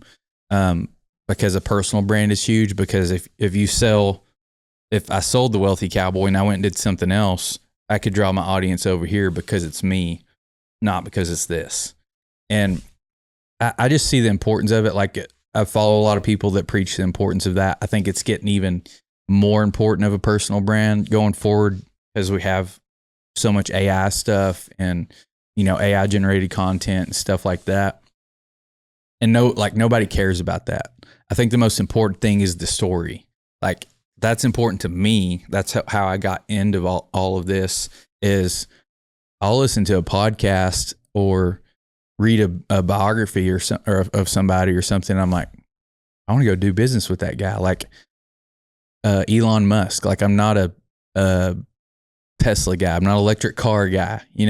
It's like they have the whole initiative. I had this whole thing built in my mind, and then I research him. I'm like, dang, I kind of want to get a Tesla now just because he's a badass. Yeah. Or whoever it is. There's just been so many instances like that. You hear somebody's story, the struggles they went through in building their company, building their ranch, and hear the story behind it. And that story is what people want to do business with. They want to do business with people, not just a computer or a company or something like that. I mean, obviously, yes, you have the little modern conveniences you'll go to Walmart for, or order them on Amazon, or go to Tractor Supply or something like that. But if you have the opportunity, and you can provide a little bit of convenience, I'll go out of my way a little bit and I'll pay a little bit more for stuff. But if I know the story, I know the person, I'm going to go do business with them. I think that's a huge differentiator. Like you said, nobody else is you. We're all in the same industry, but nobody else is you. There's something in there. I mean, and I think that's our job as the media person or the storyteller or whatever, for us to facilitate and get that story out. Like, I went to a Justin McKee broadcasting clinic who is on the Cowboy channel. He's a rodeo announcer and stuff. And in him, and then a lot of the people he brought in to speak, I mean, that was their whole deal, is like, what's the story here? Looking at something like, what's the story? Like, even just in those little clips and commentating, like one little, like a 30-second spot, they're doing a bunch of research to build the story around it. And I think that's just super powerful to have that story. And within that story becomes your personal brand. It can become your company brand. It's important to have both, but I think the company needs to have some type of face, some type of story. And I run into that too about the people not wanting to be on camera. And it's like the same deal you said. Do you believe in yourself? Like, it's going to be, we can not show your face and not tell your story, but it's not going to be near as effective. Yeah, man. And that's even one thing, like, as silly as social media sounds to all these ranchers and stuff. I came across a TikTok now I was blessed enough that I just got to harvest a kudu, and I've got 300 pounds of meat at the processor, so I don't necessarily need meat right now. But I saw a young lady and her dad, and they were on TikTok, and they were trying to sell their beef and all this stuff. And I went on, I was like, hey, I'll take 4 fillets, 2 ribeyes, whatever. And part of me was like, hey, maybe if they see who I am, that might be the cheapest marketing I've paid for. I just bought their product. I still get something, they see it. But ultimately, I even said, like, hey, I see that y'all are trying. You're putting your dad online. You're doing your face. I want you to be able to say we sold something directly off TikTok. And then it's still, again, small business, farmer. She's like, okay, well, we can't ship, but my mom's driving through here. Can someone meet me Thursday in Bulverde? And I'm like, okay, I'm going to be on a job, so now I have to ask one of my employees to go meet him. And I know it wasn't a large enough order that they're like, oh, we'll just drive straight to you. But that's the importance, because like you said, I care about someone putting their face online and trying. Like Max Ramsey, the guy who's a real estate broker, that he is the one that tagged me in your post. He asked me, he goes, is TikTok worth it? Absolutely. So that is one of the platforms that we have the most engagement on. Now, I would probably say the least sales, but I was like, we have the most engagement on there. And instantly, he just went and started on TikTok. He was posting. He is filming himself at ranches. He'll take and cut up his real estate videos and put it all on there. He's done pretty well. But like, that's the point where I just say, you ask a dentist, he's going to tell you to brush your teeth. You ask a marketer, he's going to tell you to post all the freaking time. And it's free. Like, yes, if you hire us, there is a cost to it, but you could post 100 times on every social media platform as much as you can, and it is free. And that's what I tell my clients, because we'll get asked like, well, if you're running my social media, am I like kicked out of? I'm like, no, it's your social media. We're just selling the convenience. That way, if you do go out of town or if you do go here, you're still present. You're still have a like, and it may not be your face, or we even have shared albums that we'll do for clients and be like, hey, go film and just put in the shared album and we'll take care of it. But they go through and do it, and it's like, oh, that's nice. But I'm like, but still, like, if we're doing a cattle AI on May 5th, and we're filming and documenting it and all this, and I was like, still take your phone, still film this stuff. You're going to see something from a perspective we can't. Film it, document it. We'll use it later. Like, put it in the shared album. We might not use it for 4 months, but like, do that. So that's what we try to tell people. I guess there's agencies that are like, no, the aesthetic of your platform, don't post iPhone stuff. I'm like, I'll post whatever you want me to. Mm-hmm. Like, you're paying us to do a service. Like I said, I'm ultimately at the client's discretion. So whether they're successful or not doesn't directly correlate to me, but we like to see them successful. I tell them all the time, client-generated content will always perform well. Always. Like, take a selfie of a video of you filling up feeders or running down the feedlot or doing whatever. Like, people want to see that. Mm-hmm. I call them concrete cowboys because and I say that in our industry too, is like, they got their boots, they got their hat, but they're never out in the field. Maybe once a year to go hunt or whatever else. But it's like, they like to live through that because they may be sitting in $1 million home in Dallas and up on their office and doing this and going, man, I wish I was out on the ranch. But they'll watch you work. So it's kind of one of those things where social media is changing, but social media is king. And I just think, I don't know the gentleman's name.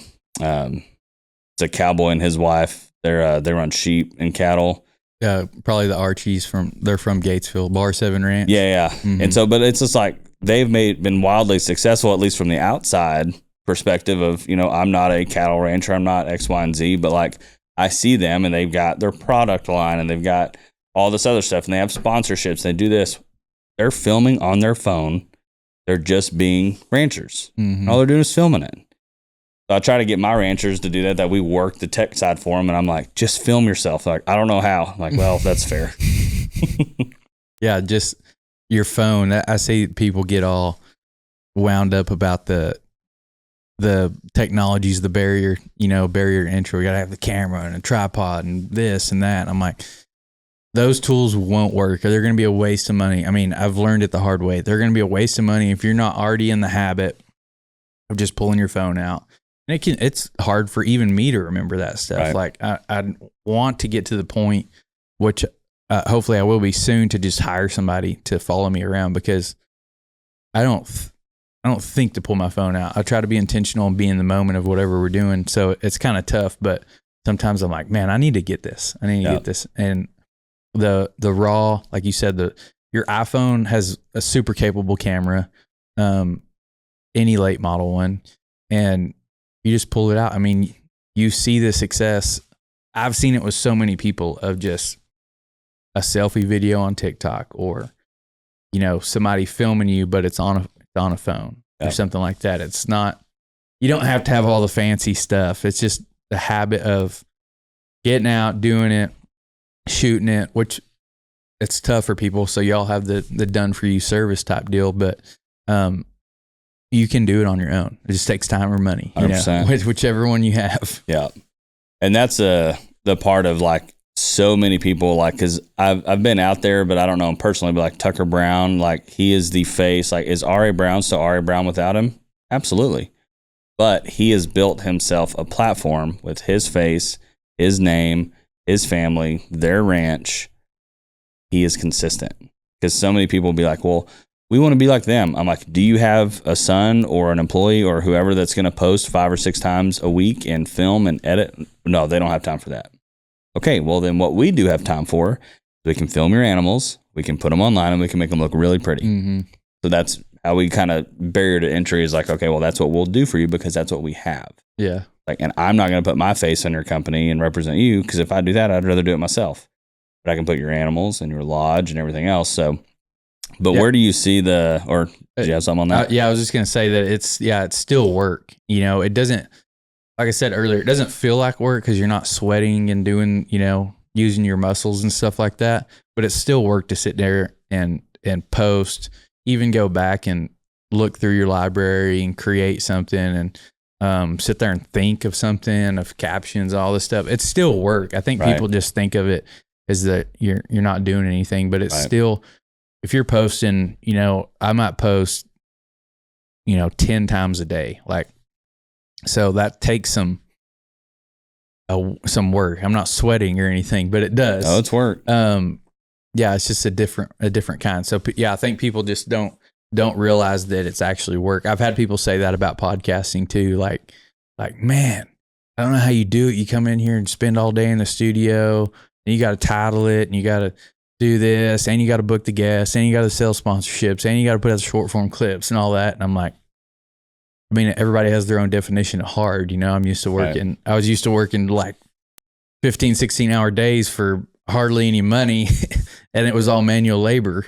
Right. And so it's not hard to me, but it is hard to some people. But it is, regardless of whatever your heart is, it's still work. Right. It's still going to take time or money. Yeah, and I think, because like I always say, is like I made the joke about, like, well, my daughter has a camera, and it's like, well, I think a lot of people say, well, it's not work because my 12-year-old can make videos. Can they make a video? Sure. But I would love to go ahead with a 12-year-old with a camera and his iPhone and like let us edit on our computers and everything else. But like, a video is a video, but all videos are not created equal. Right. And so like, that's where I think a lot of people see what we do, or that's why we're trying to have more of our face and our brand and our employees out behind it. Cause then I go, what do you mean this isn't work? I have 10 full-time employees and we still barely have time to do this. And we're still growing. And I'm constantly looking for someone. Like, we're right now, like in our CRM program, we've got more leads than I can keep up with because I'm currently still boss and employee. So I get through our CRM and I'm going, man, I need to automate this. Like, if I'm the only one doing follow-ups and leads and all this stuff, it's like not enough of them are coming through to where I can hire someone only to do it. But most of the time someone wants to talk to me. So I do that and I go, well, I'm going to have to outsource this. And I'm like, well, don't you have someone to do that internally? Yeah, but he's busy. Yeah, he's busy doing his full-time job. Like, not the side quest that I need him to do on the side. But that's where I go, if we have this many people, or like real estate people are the worst. Sorry, but I'm not. But they'll go, well, we've got a drone, or we've got this, or we have someone in-house or whatever. Like, the in-house part I get, like, because there's other guys that are 2 weeks on, 2 weeks off, still working in the oil field, but really are really good at filming, editing, and this. But for the real estate guys, they're like, well, I got a listing now, but he's 2-4 weeks out. But then they'll go, that's expensive. I'm like, yeah, but I could be there tomorrow. Or there's other brokerages that go, man, what I can do is get my guys to get their drone license. I'll go buy them a camera and I'll have them do this. And I'll look at them and go, if they're good at their job, they shouldn't have time to do that. If they're out there getting new leads, doing the paperwork, signing deals, doing this, they shouldn't have time to go take pictures and videos and edit. If you are good at your job, you should not have time to do that. Yeah, that's come up on a few recent episodes of mine, is like basically keep the main thing the main thing. And Ambrook sponsors the show, and I've talked to several people that do business with them and stuff, and they're talking about being able to keep track of the enterprises, like, and how it's changed so many businesses. And then the Ranching for Profit School, we talked about the same thing. You go to analyzing a business, and like, you get into cattle ranching, and then you're like, well, we're spending a lot of money on trucking, so we're going to go buy some trucks and we're going to do that. Or we're buying a lot of feed or a lot of hay, so we're going to go start our own farming operation too. And then you get to doing a bunch of different things, and then maybe the cattle are the main thing that make money, but all these other things are a suck of your time and your energy and all this other stuff. And if you would just invest that money back into the cattle, you could have just grown the cattle operation and just pay the expenses. Yes. Yeah. So, and I'm getting to the point where I recognize that a little bit, but starting out, for sure, I was like, you know, you're like, well, I'm already paying for this. How can I just do it myself and, save that and maybe make money back myself or Right. whatever. But yeah, you definitely have to you also have to ask the follow-up question of like, what if I invested that time and energy and possibly capital back into just the main thing? Right. Would I have more money to just pay the expense and then I'm still going to make more money over here? And that's how you try to look at the opportunity cost, of everything. And it's hard, especially when you start having a successful business and getting some cash flow, it's like, then you have some cash and you're like, do I take that out and go put it in the stock market or go buy real estate or something like that, or put it in the bank, and get from 4 to 10 or 15% return on it? Or if I just invested it back in growing the business, I could double my income or, double my revenue. And I think that's how you have to look at things. And then at some point you're going to exhaust that and it's not going to take any more capital. And then you can look at other things, or maybe you want to diversify a little bit and put it in other things. But the business is the main engine, the main business, and then if you get spreading things too thin, you're going to be losing out somewhere. Right. Yeah. Cause that's where starting out when I was cash poor, for sure, I was like, man, I'll do this job and work weekends and do this because someone's going to pay that much money, whatever that dollar amount is. Yeah, I'll give up a weekend for that, and I can knock it out quick. But I started running out of time, and so that's when I got to the point where I was like, because I'd have clients that didn't do a job. Like, let's say it's a website. Like, hey, I want to do this website. I'm like, dude, that bid's 3 years old. We're not even in the same ballpark anymore. Why? Well, here's what's changed. I explain it. Like, okay, that makes sense. But then I go in and I go, because like currently we partner with another agency in San Antonio that builds all of our websites. It's part of working with an agency, right? Is like, you're not only paying to work with our internal team, but you're paying to work with all of our other agencies and partnerships. And I've culled through printers and I've already done the legwork for you. You're just paying me kind of like an outfitter fee or a salesman fee. Is like, you're coming in and we've already done the homework and I make it easy for you. Again, I sell convenience. So I go through and I work with David and we're doing this X, Y, and Z. Now I'm making significantly less money off of a website. I'm not building it. And David's got 20 employees and that's all they do day in and day out. And they can do a better job than I could myself. But I finally, thank God, got to that point where I was like, okay, I'm buying my time. Because even if I could throw on an extra $1,500 and I do it myself and I'm going, I've got 30 leads and I've got meetings with Daniel and I've got a podcast and I've got this. I'm going, okay, that $1,500 extra ain't worth nothing. Like, I'd rather just be like, cool, I close 5 websites, send it off, come back. He sends me the preview. I make my notes so the clients don't have to. They fix it. I send it to the client. They're like, man, that looks great. No revisions. I'm like, yeah, because I've already done all that.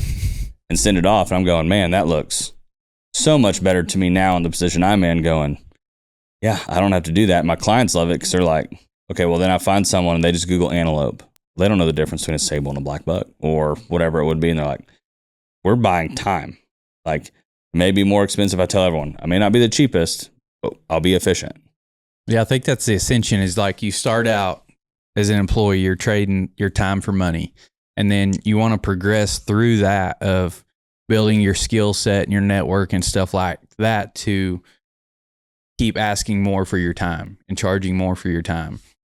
And then as you build a business, then you start having employees and you start, Casey Max's broker is really good at explaining this. And this is kind of where I got it from, is like, when you start out, you're really high margin because it's just you and your time. And it's just like everything you make is this 100% margin. And then as you progress all the way up to like a corporation, they're very low margin, but they have all their time back.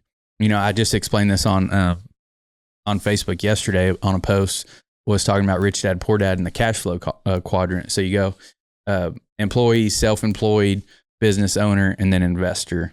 And that's the same deal. The progression goes through to where, as an investor is just deploying their capital for a small marginal return, 10, 15, 20%, whatever. And then, but they have all their time.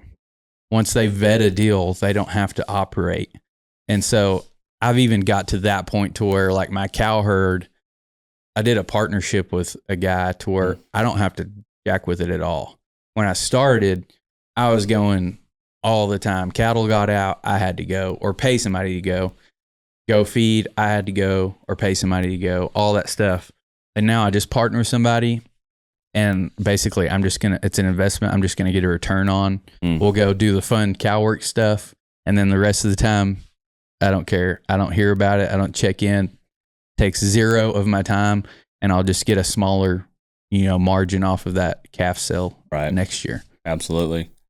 Well, mentioning of that, I'd be curious to hear your opinion. I guess, I don't know if you have any ties to it or anything, but when you look at like the hunting, whitetail, or exotic ranching compared to like cattle ranching, what do you think about that? I don't know a whole lot about it. It seems like, just from my side, hunting is, if you're a ranch owner, it's supplemental income, and it's big, or it can be a big part of your income on your ranch. And the cool thing about it, though, that I see is cattle and livestock are all tied. It's just a commodity market. So the market is up and down, or it seems like the hunting market, I don't know about like on the animal side, how those buy and sell, but the hunting market is a little bit more insulated. It's how much is somebody willing to pay? What's the experience you can give them? Like, you can control it a lot more. It seems to me like from the outside. Yeah. Is that kind of how it is? Yeah. So, looking back from like the early 2000s when hunting was really taking off, it was, man, I can't get a whitetail like this or whatever else. So I'll pay extraordinary amount of money for it, especially if it's low fence. You get a big low fence deer, double the cost. But then you kind of like started having the people it's become more of a common commodity. And so I tell everyone, you can go shoot a big deer anywhere. But if someone's going to take a corporate group, do you have a conference room? Do you have a pool? Do you have a chef? Or do you just have Rebecca in the back that's your cousin cooking and you're calling her a chef? One thing that I ask all the time, and I might have to do a whole thing on it, is everyone says 5-star lodging. I'm like, on what rating? Like, what qualified you to say 5-star lodging? We were at a trade show and I saw someone that's put 4-star lodging. And I walked up and I said, man, I'm not looking for a hunt, but if I did, I'd buy one just because you put that. You're being honest. And he was like, what are you talking about? But it became to the point of, what do I get when I come hunt versus what do I get while I'm hunting? Mm-hmm. And so, but that's where I tell everyone as well. And that's where again, you ask a dentist, he's going to tell you to brush your teeth. When to me, the biggest separations, what amenities do you have? Because anywhere can have a pool. Okay, so then where's your ranch located? What kind of lodge do you have? How many people can you hold in your lodge? And you start asking those questions of what separates you, but then also someone might go, well, like this whitetail, there's a lot of people who would shoot a clean whitetail like that. A lot of people. But not every deer grows that way. So at a certain point, I go, don't post a hunter harvested photo. The deer's dead. You can't sell that deer again. So that's where you would hire an agency like us, and that's where people see value is they go, hey, I want to come take pictures of this. And I go, yeah, all your pretty deer are going to get shot first. But those are the deer you want to market with. Mm-hmm. So that's where it becomes most of its amenities, and the hunting, the trophy is secondary. Yeah. Because like you go shoot a Gims buck, they've only got 2 horns and they both go straight up. 3 or 4 inches on a Gims buck is a pretty big difference, but overall, you get a Gims buck. Some people want to go, how big's your herd, right? Like, I don't want to go shoot one if you have one. That's not very fun. There's some hunting ranches that do that in preference, not my preference, but it's theirs. But then, like, if I go, or if I take my wife to go shoot one, I want there to be 30 or 40 of them. I don't want it to be, hey, we bought this one, brought it in, and you go shoot it. That's not fun. But when you go, like, that's my preference, is I want it to be a hunt, or like my favorite is whitetail in the pasture, specifically if they're born in the pasture, not tagged, released, whatever. And there's laws and limits on that. But like, that's my favorite. Like, if I can get like a 5-year-old buck out in the pasture, big neck, I don't care how big that rack is. If he just has a big neck, big body, and he's walking around, I won't say what I normally say, but a big guy in a locker room, and he's just showing off, that's what gets me excited. So it's just, and that's why I asked, is like trying to see the different styles of ranching. Because then there are the guys that are just cowboying, quote unquote, but they're going and buying and selling and flipping and doing this. But then the other side of it is when you have a working exotic ranch and you've got the larger herds, and then you're mainly culling off instead of like shooting big trophies, which you can still get trophy fees for them culling off. But yeah, it's a whole different style of cowboying, but it's a common saying, but I say it often, is everybody wants to do cowboy shit till it's time to do cowboy shit. Yeah. And I mean, the business side of things, it all comes down to setting those goals. What are you optimizing for? If you want to be maximize profits, maximize revenue, maybe that is like how we're going to set ourselves apart, and then identifying your ideal avatar. It's like, I just listened to a podcast this morning that was talking about this guy started a golf mastermind. Started out just as an organic. This guy likes to golf, and he's learning how to get better. And this is probably kind of the same deal as hunting. Like a lot of business people golf and do business on the golf course.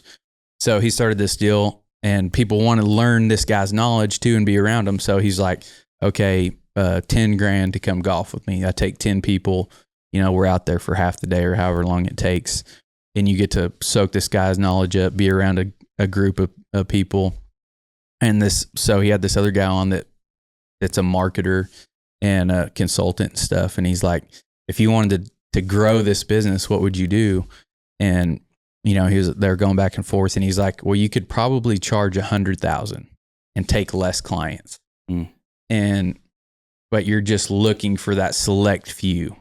So it's like looking back at your marketing, your numbers, your KPIs and all that stuff. It's like, we may reach 1 million people, but we only want to reach and actually sell to 10 people that are going to pay a whole lot of money, and you got to figure that business out. What do you want your model to be? Do you want to just sell a few really high quality hunts a year?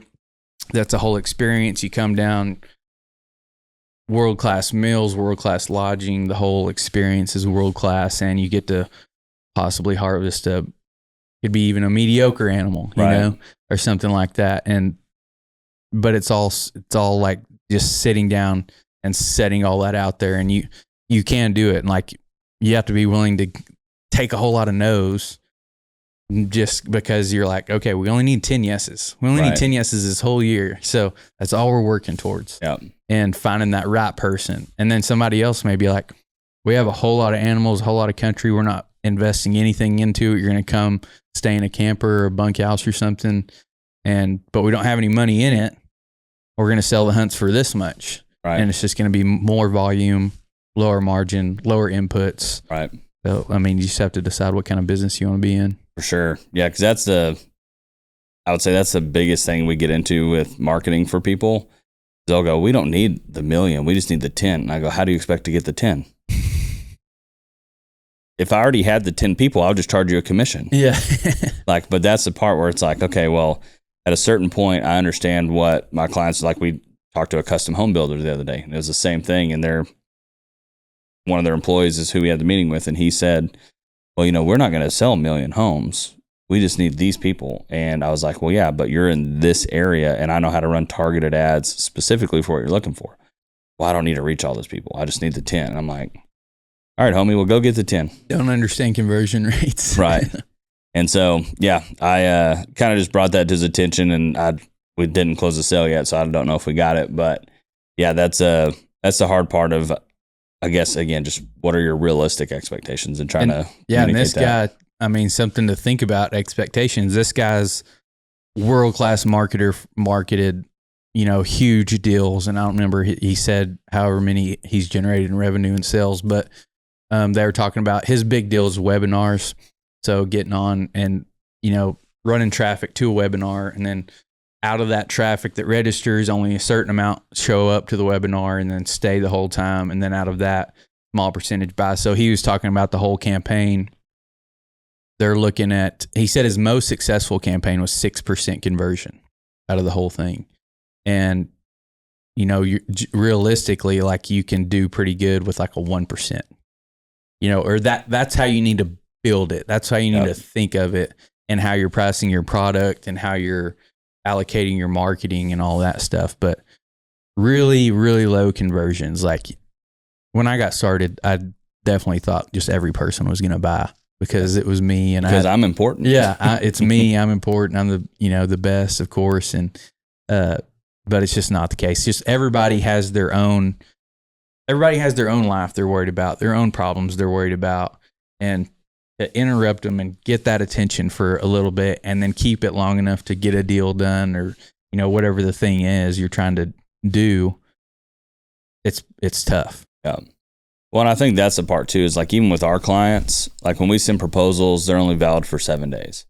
But like when I do my follow-up, I would say 95% of the time they're going, oh, shoot, dude, I got busy. I'm sorry. And the other 5% is going, yeah, I'm ignoring you. Yeah. But that's the part is where everybody has day to day, they're living their life. And that's what I try to tell my employees too, is like, hey, they're not being mean. They're busy. We just need to figure out a way of like, because that's the other side we're trying to balance too, is like, we're not necessarily desperate. We want your work, but we don't want to come across as desperate. Because then it seems like, oh, well, I can negotiate because you followed up 5 times in 5 days. But we also don't want to be annoying, but we also don't want the deal to fall through because we didn't do our due diligence. Yeah, and that's a whole art of its own. Yeah, I mean, I see that because I'll register for something. I'm like, oh, that sounds cool, register for something. Then I'm on the list, and I'll see it, over and over and over and over. And a lot of times eventually I'll buy, and it's just like getting you to that point. So now this year I've trying to be more intentional just with my process. Like, hey, we're sitting here, we're here right now. Like, let's do the application. Let's get it done right now, because I know when you leave, you've got 100 other things going on. And when I leave, I've got 100 other things going on, because that follow-up's where you make your sell, but it's also hard for me to remember to do follow-up, as a salesperson or a business owner. So It's like, we're sitting here. I expect I'm going to a meeting after this with a vet clinic, and I'm like, they've already kind of verbally committed, but it's like when I go, I expect we're going to get the application and everything done, because I know they're going to be like, yeah, let's do it. And then I leave and go home and send them and email it to them, and won't happen for 6 more months. Yeah. And they're losing money. I'm losing money. And I'm like, this all could have been prevented. 100%. Yeah. And that's the part where like I try to tell everyone, because even with our websites, and one thing that I think's worked really well, like there's an event coming up for the Texas Deer Association called the Crawfest. They're having a little festival where they cook crawfish and bring attention to the industry, whatever it is. But the guy who's hosting it didn't have a website for his ranch, but they're hosting it at his ranch. And he's like, we're at the Exotic Wildlife Association. He was like, man, I need to get a website. I need to have this done. And he's like, well, mainly, I do need to promote my business, but I also want people to be able to Google me, or if they Google the ranch, they know where to find it. I said, all right, that's great. Like I know what you need. Here's what it would cost. But man, I was like, I'm not pushing you. The calendar is. It's like, if it's like a general ranch website of like what we build. And when I say general, I don't mean like basic. It's our general websites that we build because we do so many of them. Told him it's like a 45-day turnaround, but that's business days, not weekends, not holidays, whatever. And I like have an app now that I type it in and it excludes those. And I'm like, that puts you the week before the show. Do you want to do this or not? Like, again, it's not me, it's a calendar.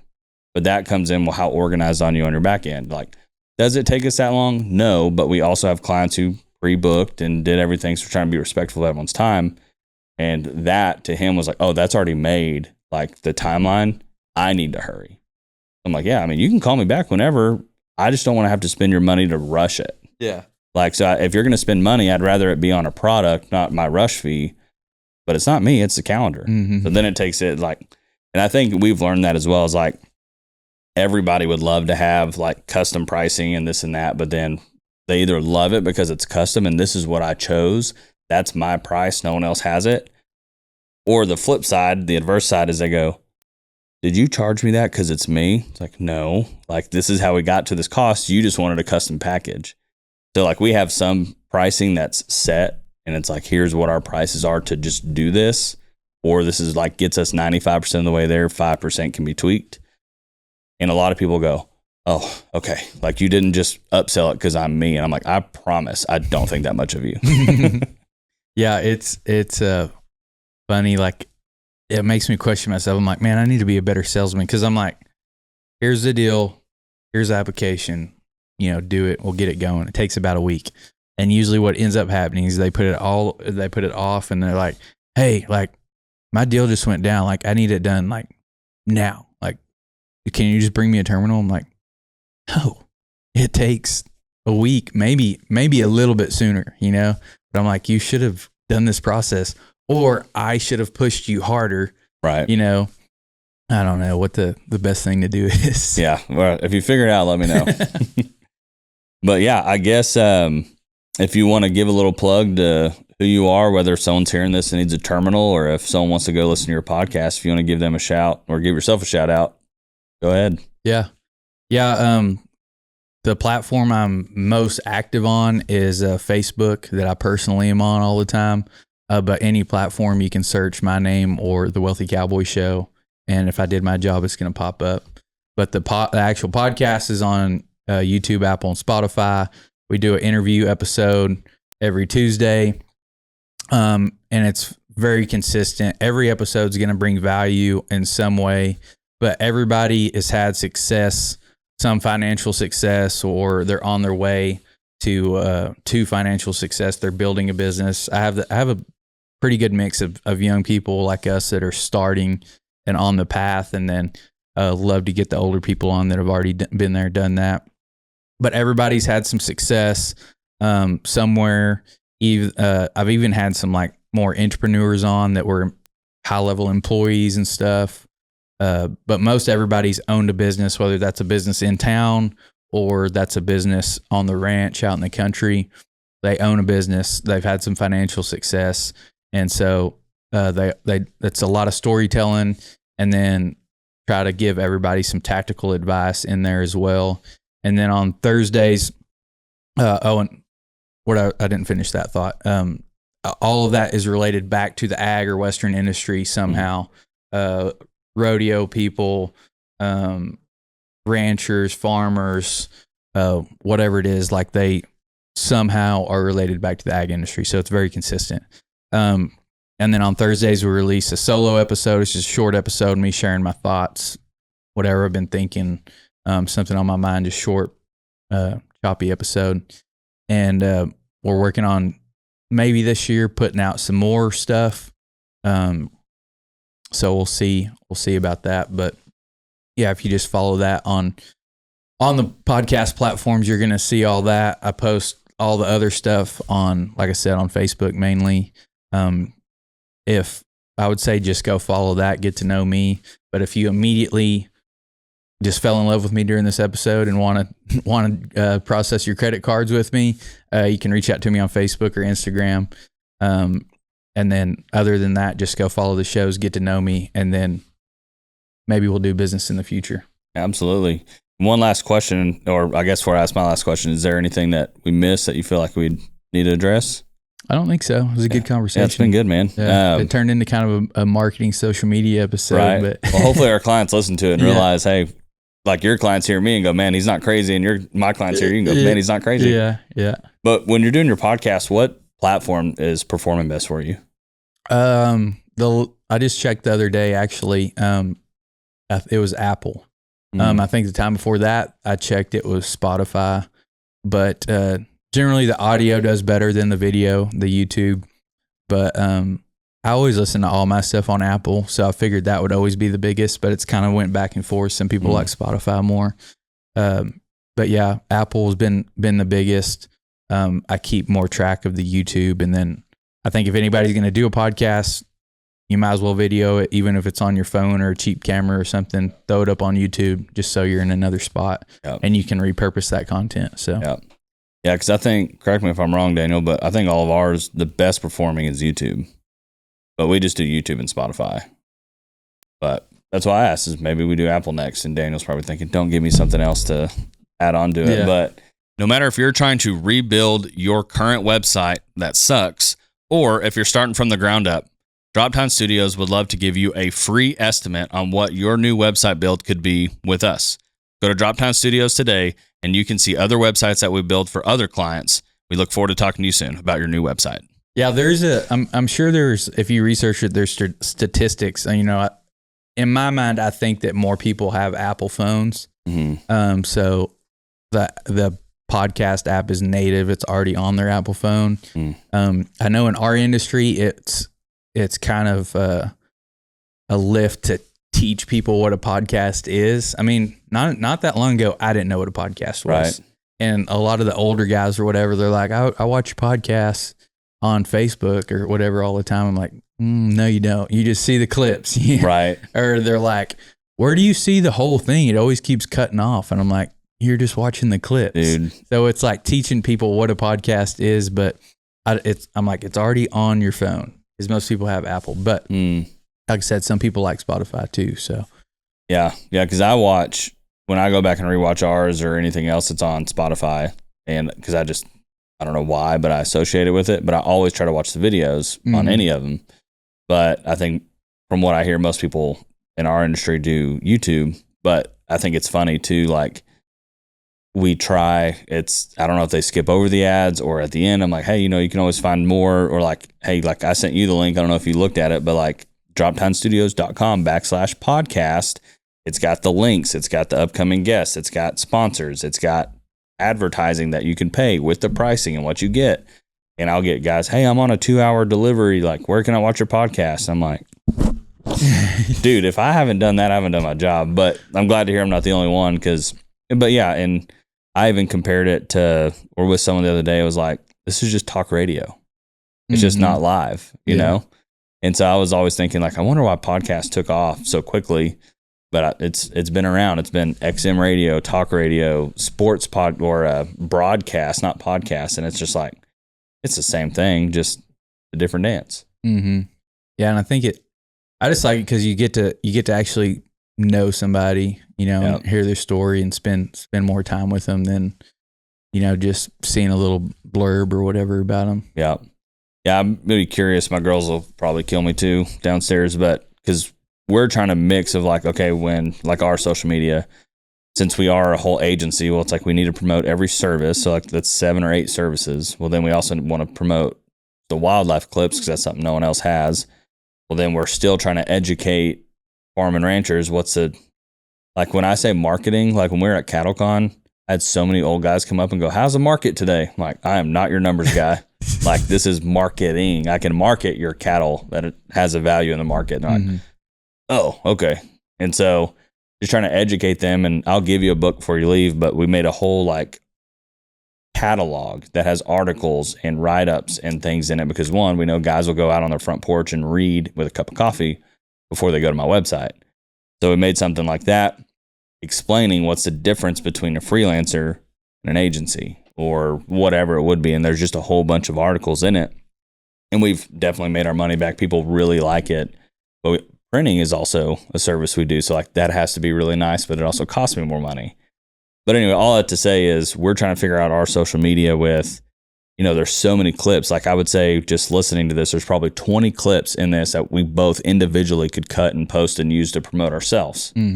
I think our clients should do that as well. And they're also promoting the podcast, but we don't want to flood our feed with just all podcast posts because we offer so much other ones. So I was like, all right, well, do we start a Droptine Studios podcast, social media, which by the time you hear this, we probably will have it. So go follow Droptine Studios podcast on Facebook and Instagram. But they'll probably have that coming up. That way it's there. And then on like ones that do well, we can like collab on and try to lead traffic. But man, growing social media organically, and I'm saying this as someone who offers social media, is hard. Like, they'll look at people, and I try to tell people, hey, just because we have competitors that have 25,000 followers on Instagram, they only get 20 likes on all their stuff. Or like we'll run organizations and it says they have 117,000 followers. You're getting 12 likes on the graphics they post in the videos. I'm like, yeah, because 10 years ago there was bots and you could just put them out there and you got followers. But like we pull data on everything we do because people will pay with data. And like one organization we ran, we got them organically 2,000 followers by doing what we were doing, but their numbers never changed. I was like, yeah, and I had to do some research and look and see who was running it before. And I was like, well, look, I can't find where it's embedded in here, but they had a deal that got you your numbers up to the certain point, so it seemed like you had more followers than you did. But their agreement was every time you get a follower, one of our bots drop off. So it's like, I could get you 2,000 followers, but it doesn't look like I did anything. But if I wasn't tracking that on the back end, it looks like you didn't do anything. So numbers aren't always what they seem. I tell people now, like followers, the follower count doesn't make that big a difference. It's really the engagement. Like since TikTok came out, they don't care about as much about how big your following is. They're not going to show it to your followers. They show it to a small audience. If they engage with it, whether it's just they watch it or they like or share or comment, whatever, some type of engagement, then they'll show it to a bigger group and a bigger group, and it keeps snowballing. But your follower count doesn't really matter. And like on Facebook, I'm at 125,000, and like I have some videos still do like 1,000 views, right? And then every once in a while they take off. But it's not like every video gets 125,000. And sure, I promote they want it. you to pay for it. Yeah, and I promote it like I tell my sponsors, I'm like, I have 225,000 followers across all platforms. I mean, and that's a cool thing to say, but I mean, anybody can go create really good content, and it's gonna do pretty good. And right. Yeah, and I tell people also to be consistent and be intentional about it, because like if you just go do something that makes you go viral and it has nothing to do with your business, because I talk about business, like I don't teach people to be influencers. Like I want to deal with business owners trying to grow their business with media. And so I'm like, sure, we can go follow a trend and do a dance or do some noise or something that makes it go viral. But I'm like, then you're going to get all these followers that are never going to do business with you. And this follower number goes up, sure, but is that what we care about? Right. No, we care about getting business. So like this other number doesn't matter.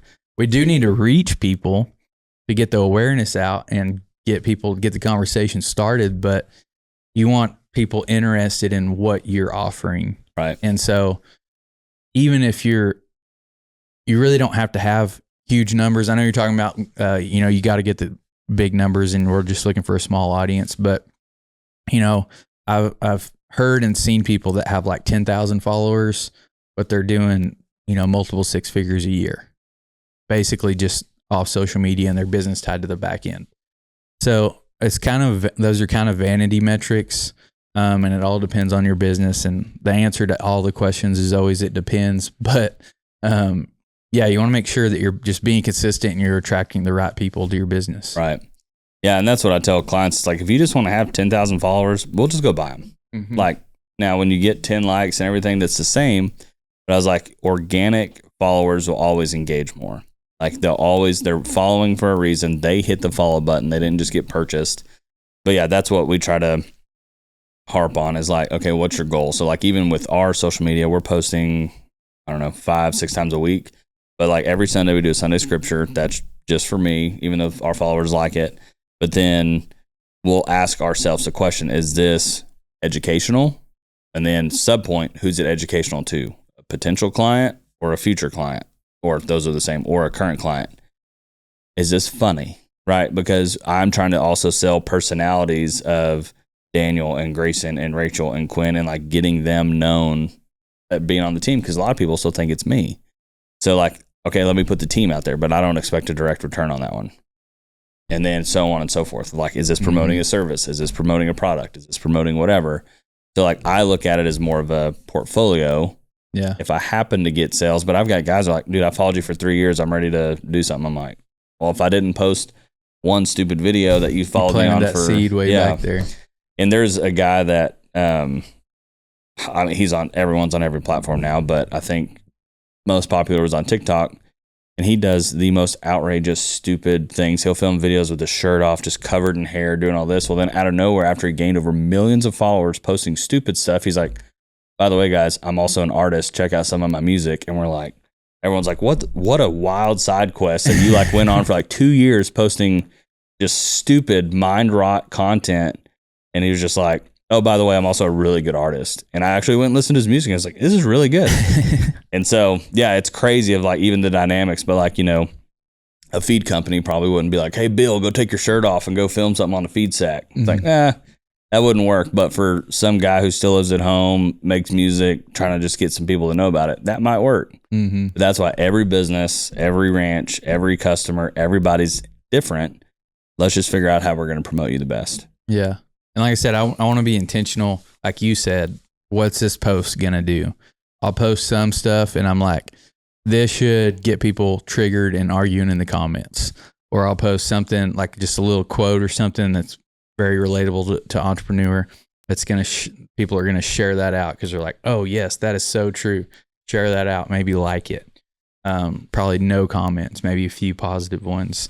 And then same with the videos. I'm like, oh, this video is really going to trigger some people. This is going to be people on one side or the other, and they're going to argue, and this is going to go far.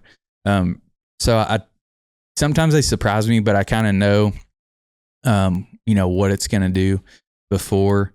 And something that I've seen like the Archie's Bar 7 do really good is like they respond in the comments a lot and really engage with they built a really good community out of theirs. And I just stay completely out of the comments because for one, it's like you have that opportunity cost. Is it worth it for me to stay on my phone like all day, comment back and forth with somebody? And especially with somebody that just wants to argue for no reason. And it's like, no, I'm just going to sacrifice maybe some growth, maybe some engagement, and just stay out of it. And so I tell people that, like when I'm coaching them, I'm like, it's up to you. I'm like, it's good for you to do it, but if it's going to ruin your day, then don't do it. Right.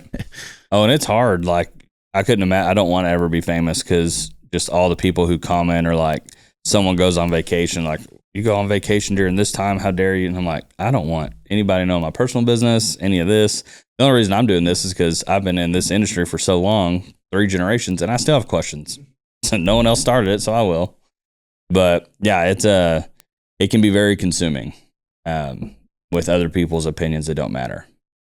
So with that, hire us for Droptine Studios social media management. But man, I really appreciate you taking the time to drive out and leave at 5 a.m. to come be here to do this podcast. And I really value your time and your opinion for being here. Yeah, I see the value in it. So yeah, for sure. It's not like I said, it's not hard for me to do that. Absolutely. And 3 hours isn't that far to me either. So. Right. Yeah. I'm just getting comfortable in my seat. Yeah. Well, brother, I hope to be on your podcast one day. Maybe before you leave, we can look at dates and everything. Mm-hmm. And then again, if you're listening, we'll have his links in the description of the podcast, and make sure you go follow the Wealthy Cowboy on all socials and on his podcast. Yeah. Thanks, brother. Yes, sir. Thank you.